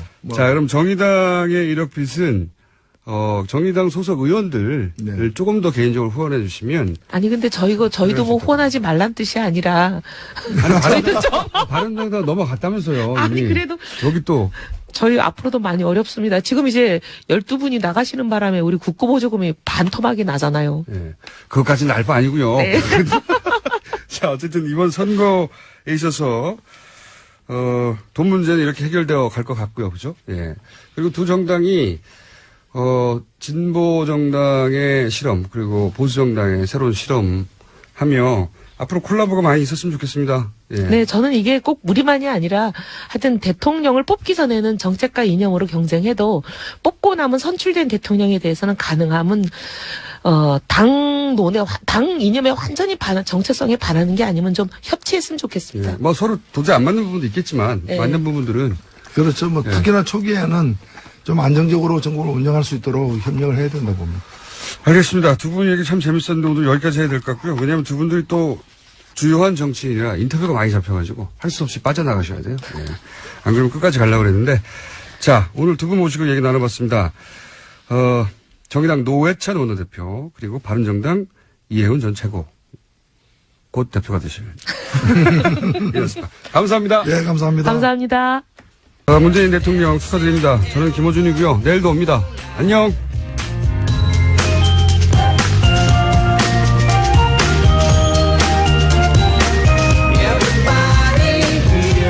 들 덕분에 바른정당으로서는 저로서는 새 희망의 씨앗을 찾았습니다. 이 씨앗을 소중히 키워서 싹을 틔우고 언젠가는 열매를 맺도록 하겠습니다. 유승민 후보는 뉴스공장에 나왔었어요. 저희가 끊임없이 주장했고, 유승민 후보의 지지층은 대구가 아니라 수도권에 있다고. 근데 이제 이걸 막판에 깨달았어요. 그러니까 자기 지지층이 어디 있는지 몰랐던, 뭐 이해가 가는 측면도 있습니다. 보수는 항상 노년층이라고만 생각해 왔으니까요. 예. 그래서 씨앗을 찾긴 찾았는데 이제 자유한국당에서 뭐랄까요, 흡수하고자 하는 의지가 더 강해지겠죠. 예. 어쨌든 후보 간에 격차가 생겼으니까요. 유승민 후보도 갈 길이 아주 구말립니다. 네, 네, 그래도 어제 출구조사에서 20, 30대 유권자 지지율이 꽤 나와서요. 그렇죠. 눈길을 끌었습니다. 자기 지지층이 거기 있다는 걸 마지막 순간에 깨달았던 거죠. 뉴스 공장에 나오셨어야 해요. 제가 그렇게 얘기를 했는데 안타까운 일이었고. 자, 5번 후보. 네, 심상정 후보도 어젯밤 9시가 넘어서 당사를 찾았습니다. 변변치 못한 당 상황에서 감사하다라는 이야기를 하면서요. 정의당이 새롭게 도약하는 계기가 될 것이다라는 이야기도 했습니다. 자, 직접 들어보시겠습니다. 이번 선거는 우리 정의당의 새로운 도약의 계기가 될 것입니다. 오늘 끝난 이 자리에서 국민 여러분들의 새로운 대한민국에 대한 열망을 받아 안아 우리 정의당 또다시 출발하겠습니다. 우리 당직자 여러분, 당원 여러분 정말 고생 많으셨습니다. 사실 정의당도 좀 실망스러운 결과로 스스로 받아들이겠죠. 물론 5%를 넘긴 게 처음이긴 해요. 네, 진보정당 후보로서는 네, 처음입니다. 처음이고 성과인데도 불구하고 마치 문재인 그 지지자들이 50%가 못 넘어서 아쉬워하는 것처럼 10%가 못 넘어서 아쉬워하는 지지자들이 분명히 있겠죠. 근데 대선은 굉장히 냉혹하고 무서운 선거거든요. 네. 결코 압도적으로 누군가 이기기에 바쁘지가 않습니다. 절대. 문재인 후보 지지자들도 만족해야 하고요. 이 다자구도 내에서 40%를 넘기는 대단한 거고요. 그리고 정의당도 5 후보 모두 두 자리 숫자를 득표할 수도 있는 상황까지 갔었거든요. 이런 선거는 유례가 없는 선거입니다. 그러니까 군수 후보가 없었던 거예요. 군수 후보라는 게 대부분 이제 5% 이하, 2, 3%대 군수 후보라고 그러는데 5 후보 모두 군수 후보가 아니었던 거죠. 네, 5% 넘게 다 득표했습니다. 굉장히 어려운 선거에서 5% 득표했는데도 불구하고 기대치가 높았기 때문에. 네, 6점이 최종은 6점이었습니다. 지지율도 이제 마지막 이제 깜깜이 기간 전에 거의 두 자릿수 가까이 발표됐기 때문에 안타깝겠지만 이 문제는 저희가 이제 3, 4부에 4번, 5번 정당에 두 분 노회찬, 이해훈 의원 나오셔가지고 한번 짚어볼까 합니다. 저희는 1, 2, 3번이 아니라 4번, 5번을 통해서 대선을 한번 길게 짚어볼까 하고요. 1번 후보 쪽의 인사들은 짧게 이따가 연결할 예정입니다만 긴 이야기는 4번, 5번을 통해서 4번, 5번의 눈으로 짚어볼까 합니다. 자, 갈 길이 멀어서 오늘 여기까지 하겠습니다. 시사인의 김은지였습니다. 감사합니다. 대통령이 됐으니 이제 인터뷰 안 나오시겠죠, 뉴스공장에? 네. 저희가 한번 취재해보려고요. 저 소개해 주세요. 권순정 리얼미터 조사실장 옆에.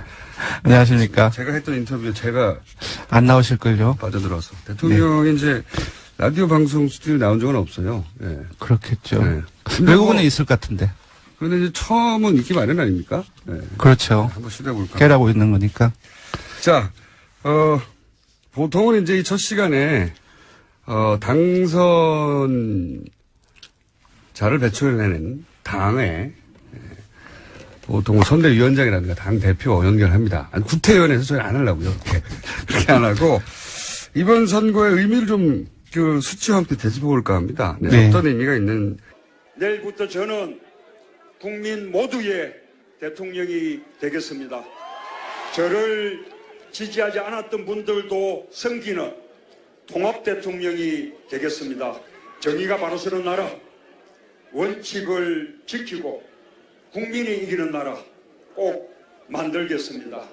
상식이 상식으로 통하는 나라다운 나라 꼭 만들겠습니다.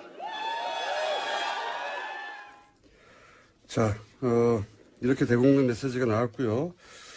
다른 후보들도 당연히 메시지가 나왔습니다. 네. 네, 홍준표 후보 같은 경우에는 어젯밤 10시 정도에 서울 여의도 당사를 찾아서 패배를 인정하는 말을 했습니다. 추후 조사가 사실이라면 자유한국당 복원에 만족하겠다라는 메시지였는데요. 네, 이 메시지는 사실상 출구조사 발표 직후 본인의 트위터에 바로 SNS예요. 네, 예, 트위터에 바로 SNS에 소감을 올렸고 당사에 가서도 이제 마찬가지 얘기를 했죠. 네, 직접 들어보시겠습니다. 나중에 개표가 끝나봐야 알겠지만은 출구조사가 사실이라면 자유한국당을 복원하는데 만족을 하겠습니다. 네. 절반의 성공이라고 평가할 수 있죠. 사실 자유한국당 후보들이 대부분 지지율 한 자리 숫자로 대선을 출발했고 레이스를 결국은 이제 2위 20% 넘는 득표를 했기 때문에 자유한국당 입장에서는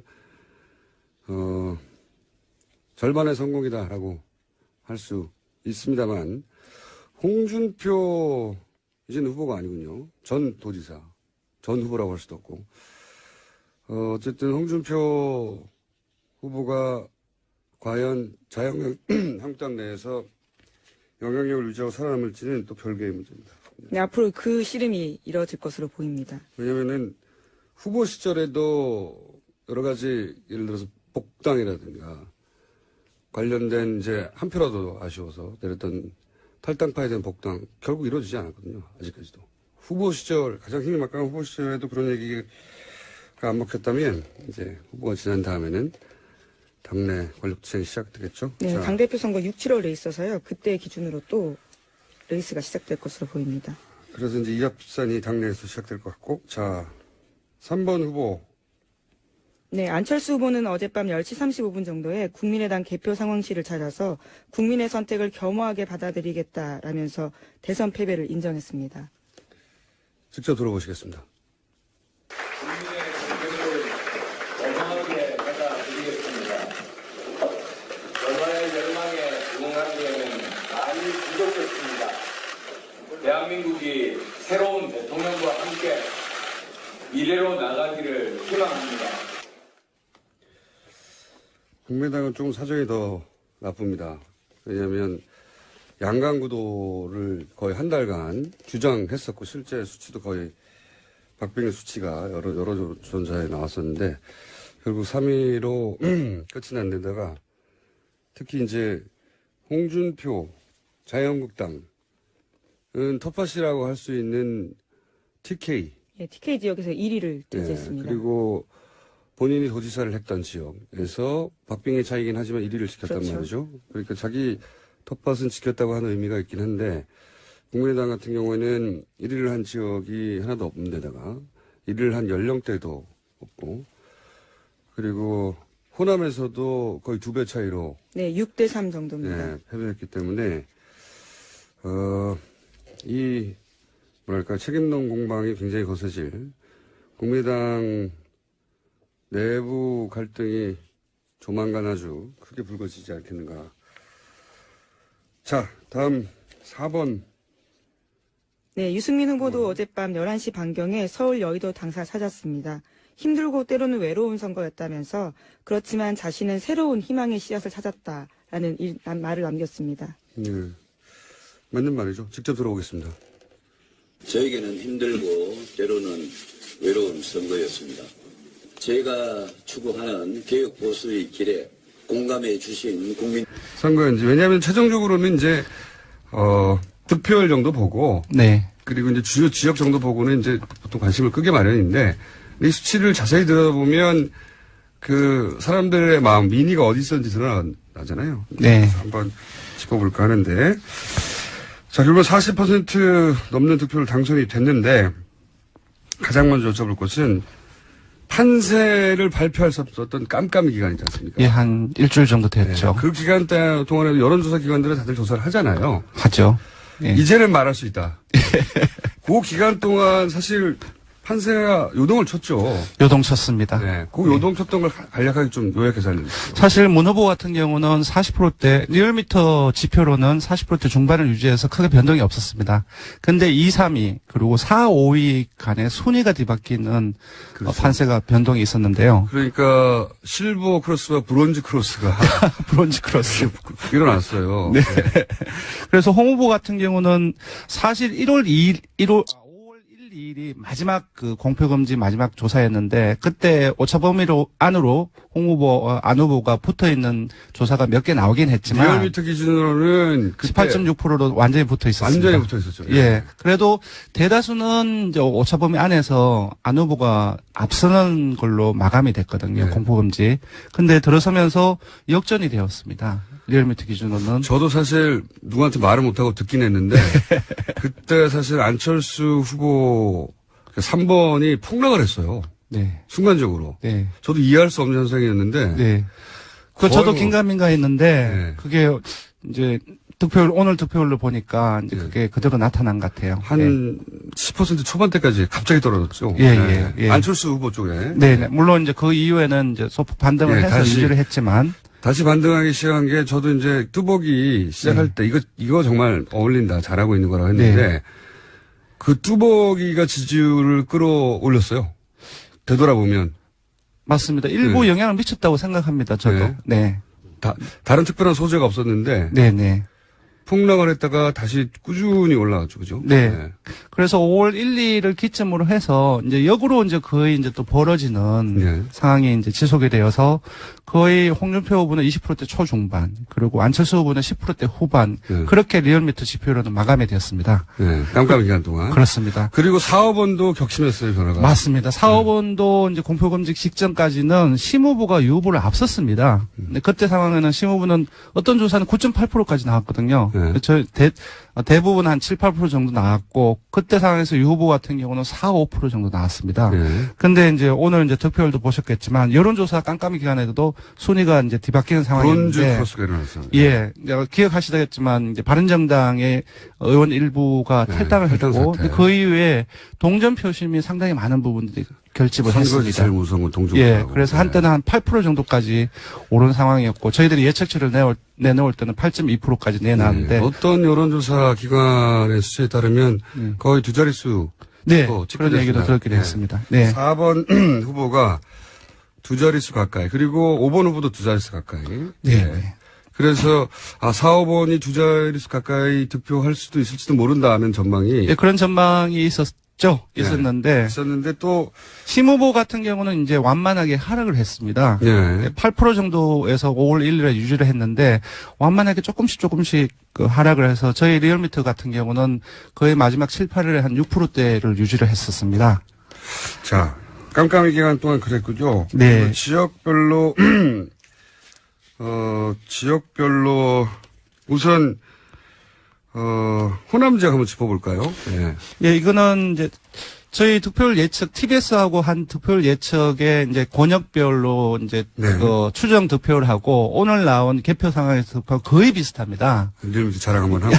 네. 그런데 일단 오늘 이제 그 개표 상황을 이제 알려드려야 될 것 같은데 호남을 먼저 보면은 광주가 문 후보가 61% 정도, 안 후보가 30% 정도, 2대1 정도가 나왔습니다. 그러니까 전체적으로 6대3 정도인데. 예, 전남도 마찬가지인데 59.9, 30.7로 거의 2대1이고, 전북은 약간 더 벌어졌습니다. 64.8대 23.8. 이제 거의 이제 광주 전라를 전부 다 합치면은 2대1 정도로 문 후보의 기존의 여론조사. 안녕하세요, 김호준입니다. 고등학생 때였던 것 같습니다. 우리는 우리 손으로 근대를 맞이하지 못했다. 이 말을 처음 들었던 게. 그렇습니다. 우리 근대는 일본 강점기 통치 편의를 위해서 강제로 이식된 거였죠. 프랑스 혁명이 세계사적인 의미를 가진 이유는 왕이 백성 위에 군림하던 군주 시대를 시민들 자신의 손으로 끝내고 공화국 시대를 스스로 열었기 때문입니다. 저는 그들 역사가 많이 부러웠습니다. 백성이 시민이 되는 과정을 스스로 만들어내지 못했던 우리는 분단과 쿠데타와 군사정권을 거치며 색깔과 지역에 흔들리는 시민이 아니라 백성에 머무는 미숙한 민주주의를 최근까지도 겪어왔습니다. 이번 대선의 의미가 각별한 건 그래서입니다. 정치가 머뭇거리고 우왕좌왕할 때 시민이 먼저 거리로 나섰고 시민들이 길을 만들어냈습니다. 살아있는 권력을 헌법 질서 내에서 평화적으로 단지하는 역사를 시민들의 손으로 직접 이뤄낸 겁니다. 이제 저는 프랑스 혁명이 부럽지 않습니다. 오늘 하루 우리 스스로를 대견해하며 각자 맛있는 고기 많이 먹읍시다. 김어준 생각이었습니다. 19대 대통령이 주제가 오래 나와. 19대 대통령이 선출되는 과정 전체가 한 8-9개월 정도 되죠. 네. 우리가 직접 살고 있는 시간대여서 이 어떤 역사적 의미를 추후에 갖게 될지 실감이 잘 안 나는 게 있어요. 네. 근데 저는 이 과정 전체 한 8-9개월 됩니다. 네, 최순실 게이트 시작부터 보면 네. 그렇죠. 그 한 8-9개월은 제 생각엔 앞으로 3.1운동, 4.19 혁명, 네. 그런 버금가는 역사적 의미가 부여될 그런 사건이었다. 네, 시민의 힘으로 대통령을 끌어내린 겁니다. 그리고 새 대통령을 뽑았고요. 이 세계사적으로 중요한 사건으로 기록될 것이 또 거의 틀림없는 게 다른 나라에서는 뭐 독재나 뭐 부정부패나 뭐 폭정 이런 걸로 실각하게 되는 대통령들이 있었어요. 예, 있었는데 그 과정이 거의 예외 없이 폭력이 동반되고 그리고 사상자가 생기고 엄청난 혼란이 있죠. 예. 근데 시민들이 현직 대통령을 법이 정하는 절차에 따라서 탄핵을 시키고 헌법 테두리 내에서 다음 정부를 탄생시킨 사례는 제가 아는 한 없어요. 예. 그래서 다른 나라 역사책에도 등장하는 사례가 될 거다. 예. 해서 저는 우리 스스로 대견해도 된다. 그렇기 때문에 저는 오늘 고기를 먹을 겁니다. 어제는 안 드셨나요? 항상 먹었지만 새로운 일인 것처럼 지금.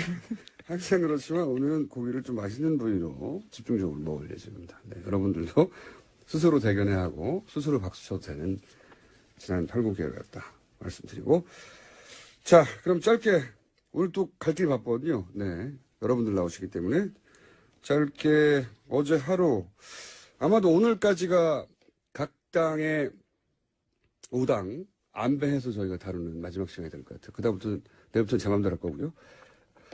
자, 문재인 당선 사실상 확정되는 9시였던가요, 어제? 아니요, 11시였던가요? 출구조사 결과 보고 사실상 결정이 확정됐다라고 봐서 문재인 후보가 당사를 찾기도 했었습니다. 네, 그런데 이제 국회로요? 그때는 이제 그 당, 네. 예, 당과 당원들에게 메시지를 낸 것이고 대국민 메시지는 광화문 광장에서 예, 밤 11시 45분 정도에 광화문 광장 찾았습니다. 네, 직접 들어보시겠습니다. 고맙습니다. 정말 고맙습니다. 정의로운 나라, 통합의 나라, 원칙과 상식이 통하는 나라다운 나라를 만들기 위해 함께해 주신 위대한 국민들의 위대한 승리입니다. 보단 조금 더 문 후보에 쏠려 있는 결과가 나왔습니다. 그 호남에서 국민의당이 지난 총선에서 압승했던 거를 생각해 보면 그렇죠. 이렇게까지 격차가 날 줄 전망하지 못했던 분들이 많아요. 대부분의 호남 의원들이 있기 때문에 조직력이 상당히 강한데도 불구하고 좀 더 벌어진 결과죠. 국회의원들을 거의 대부분 차지하고 있는데도 불구하고 이만큼 차이가 났다면 네. 이 요인을 저희가 어떻게 분석해야 될지 요 시점에 이제 1번 당을 연결하는 겁니다. 잠시. 네, 알겠습니다. 저는 쉬고 있겠습니다. 네. 자, 문재인 후보가 호남에서 압승할 수 있었던 요인은 뭘까? 김홍걸 더불어민주당 국민통합위원장 연결됐습니다. 안녕하세요, 위원장님. 예, 안녕하세요. 김홍걸입니다. 네. 지난 총선에서 호남 전역에서 더불어민주당 후보가 전패했지 않습니까? 예, 그렇죠. 예. 그런데 이번에는 호남 전역에서 문재인 후보가 압승을 했어요. 네. 이 요인을 어떻게 분석하십니까? 뭐 다들 아시겠지만 이제 호남 유권자들의 그 전략적인 투표 그것이 한 번 더 나왔다고 할 수 있는데요. 이제 이번에 확실한 정권 교체, 믿을 만한 대통령 뽑자는 그 의견이 강했기 때문에 안철수 후보 쪽은 좀 정체성이 불분명한 것을 보여주지 않았습니까?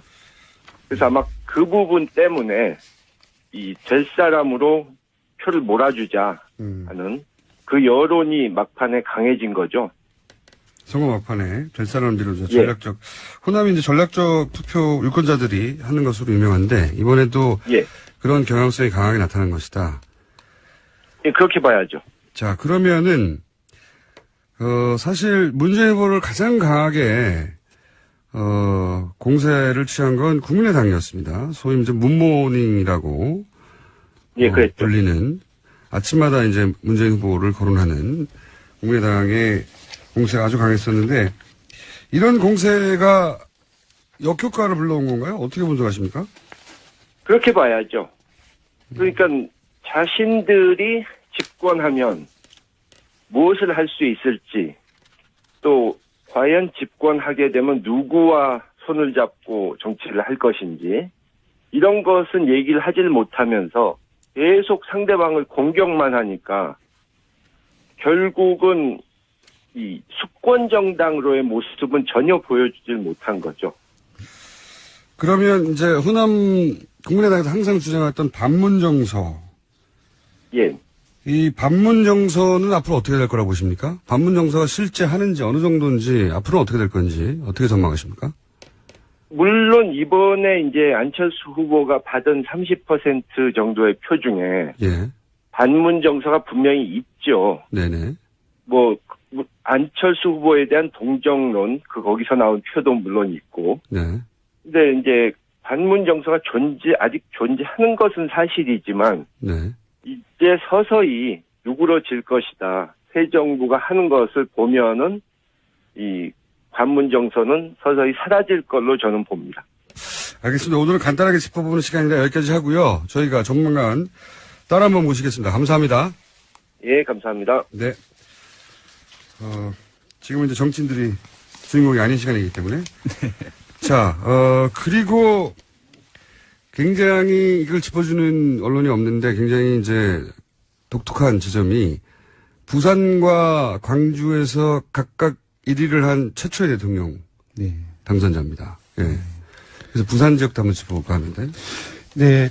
지난 기억하실지 모르겠지만 지난 18대 박근혜 전 대통령이 될 때 부산과 울산, 경남 모두 합치면 한 60% 정도 부울경 소위 아주 대다수의 득표율을 올렸는데 이번에 양상이 상당히 많이 다릅니다.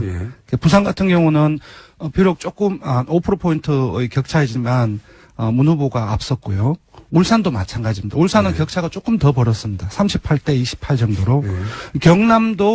경남 같은 경우 홍 후보가 문 후보보다 한 0.5%포인트 앞선 채로 마쳤지만 거의 똑같습니다. 그러니까 도지사를 직전에 했던 걸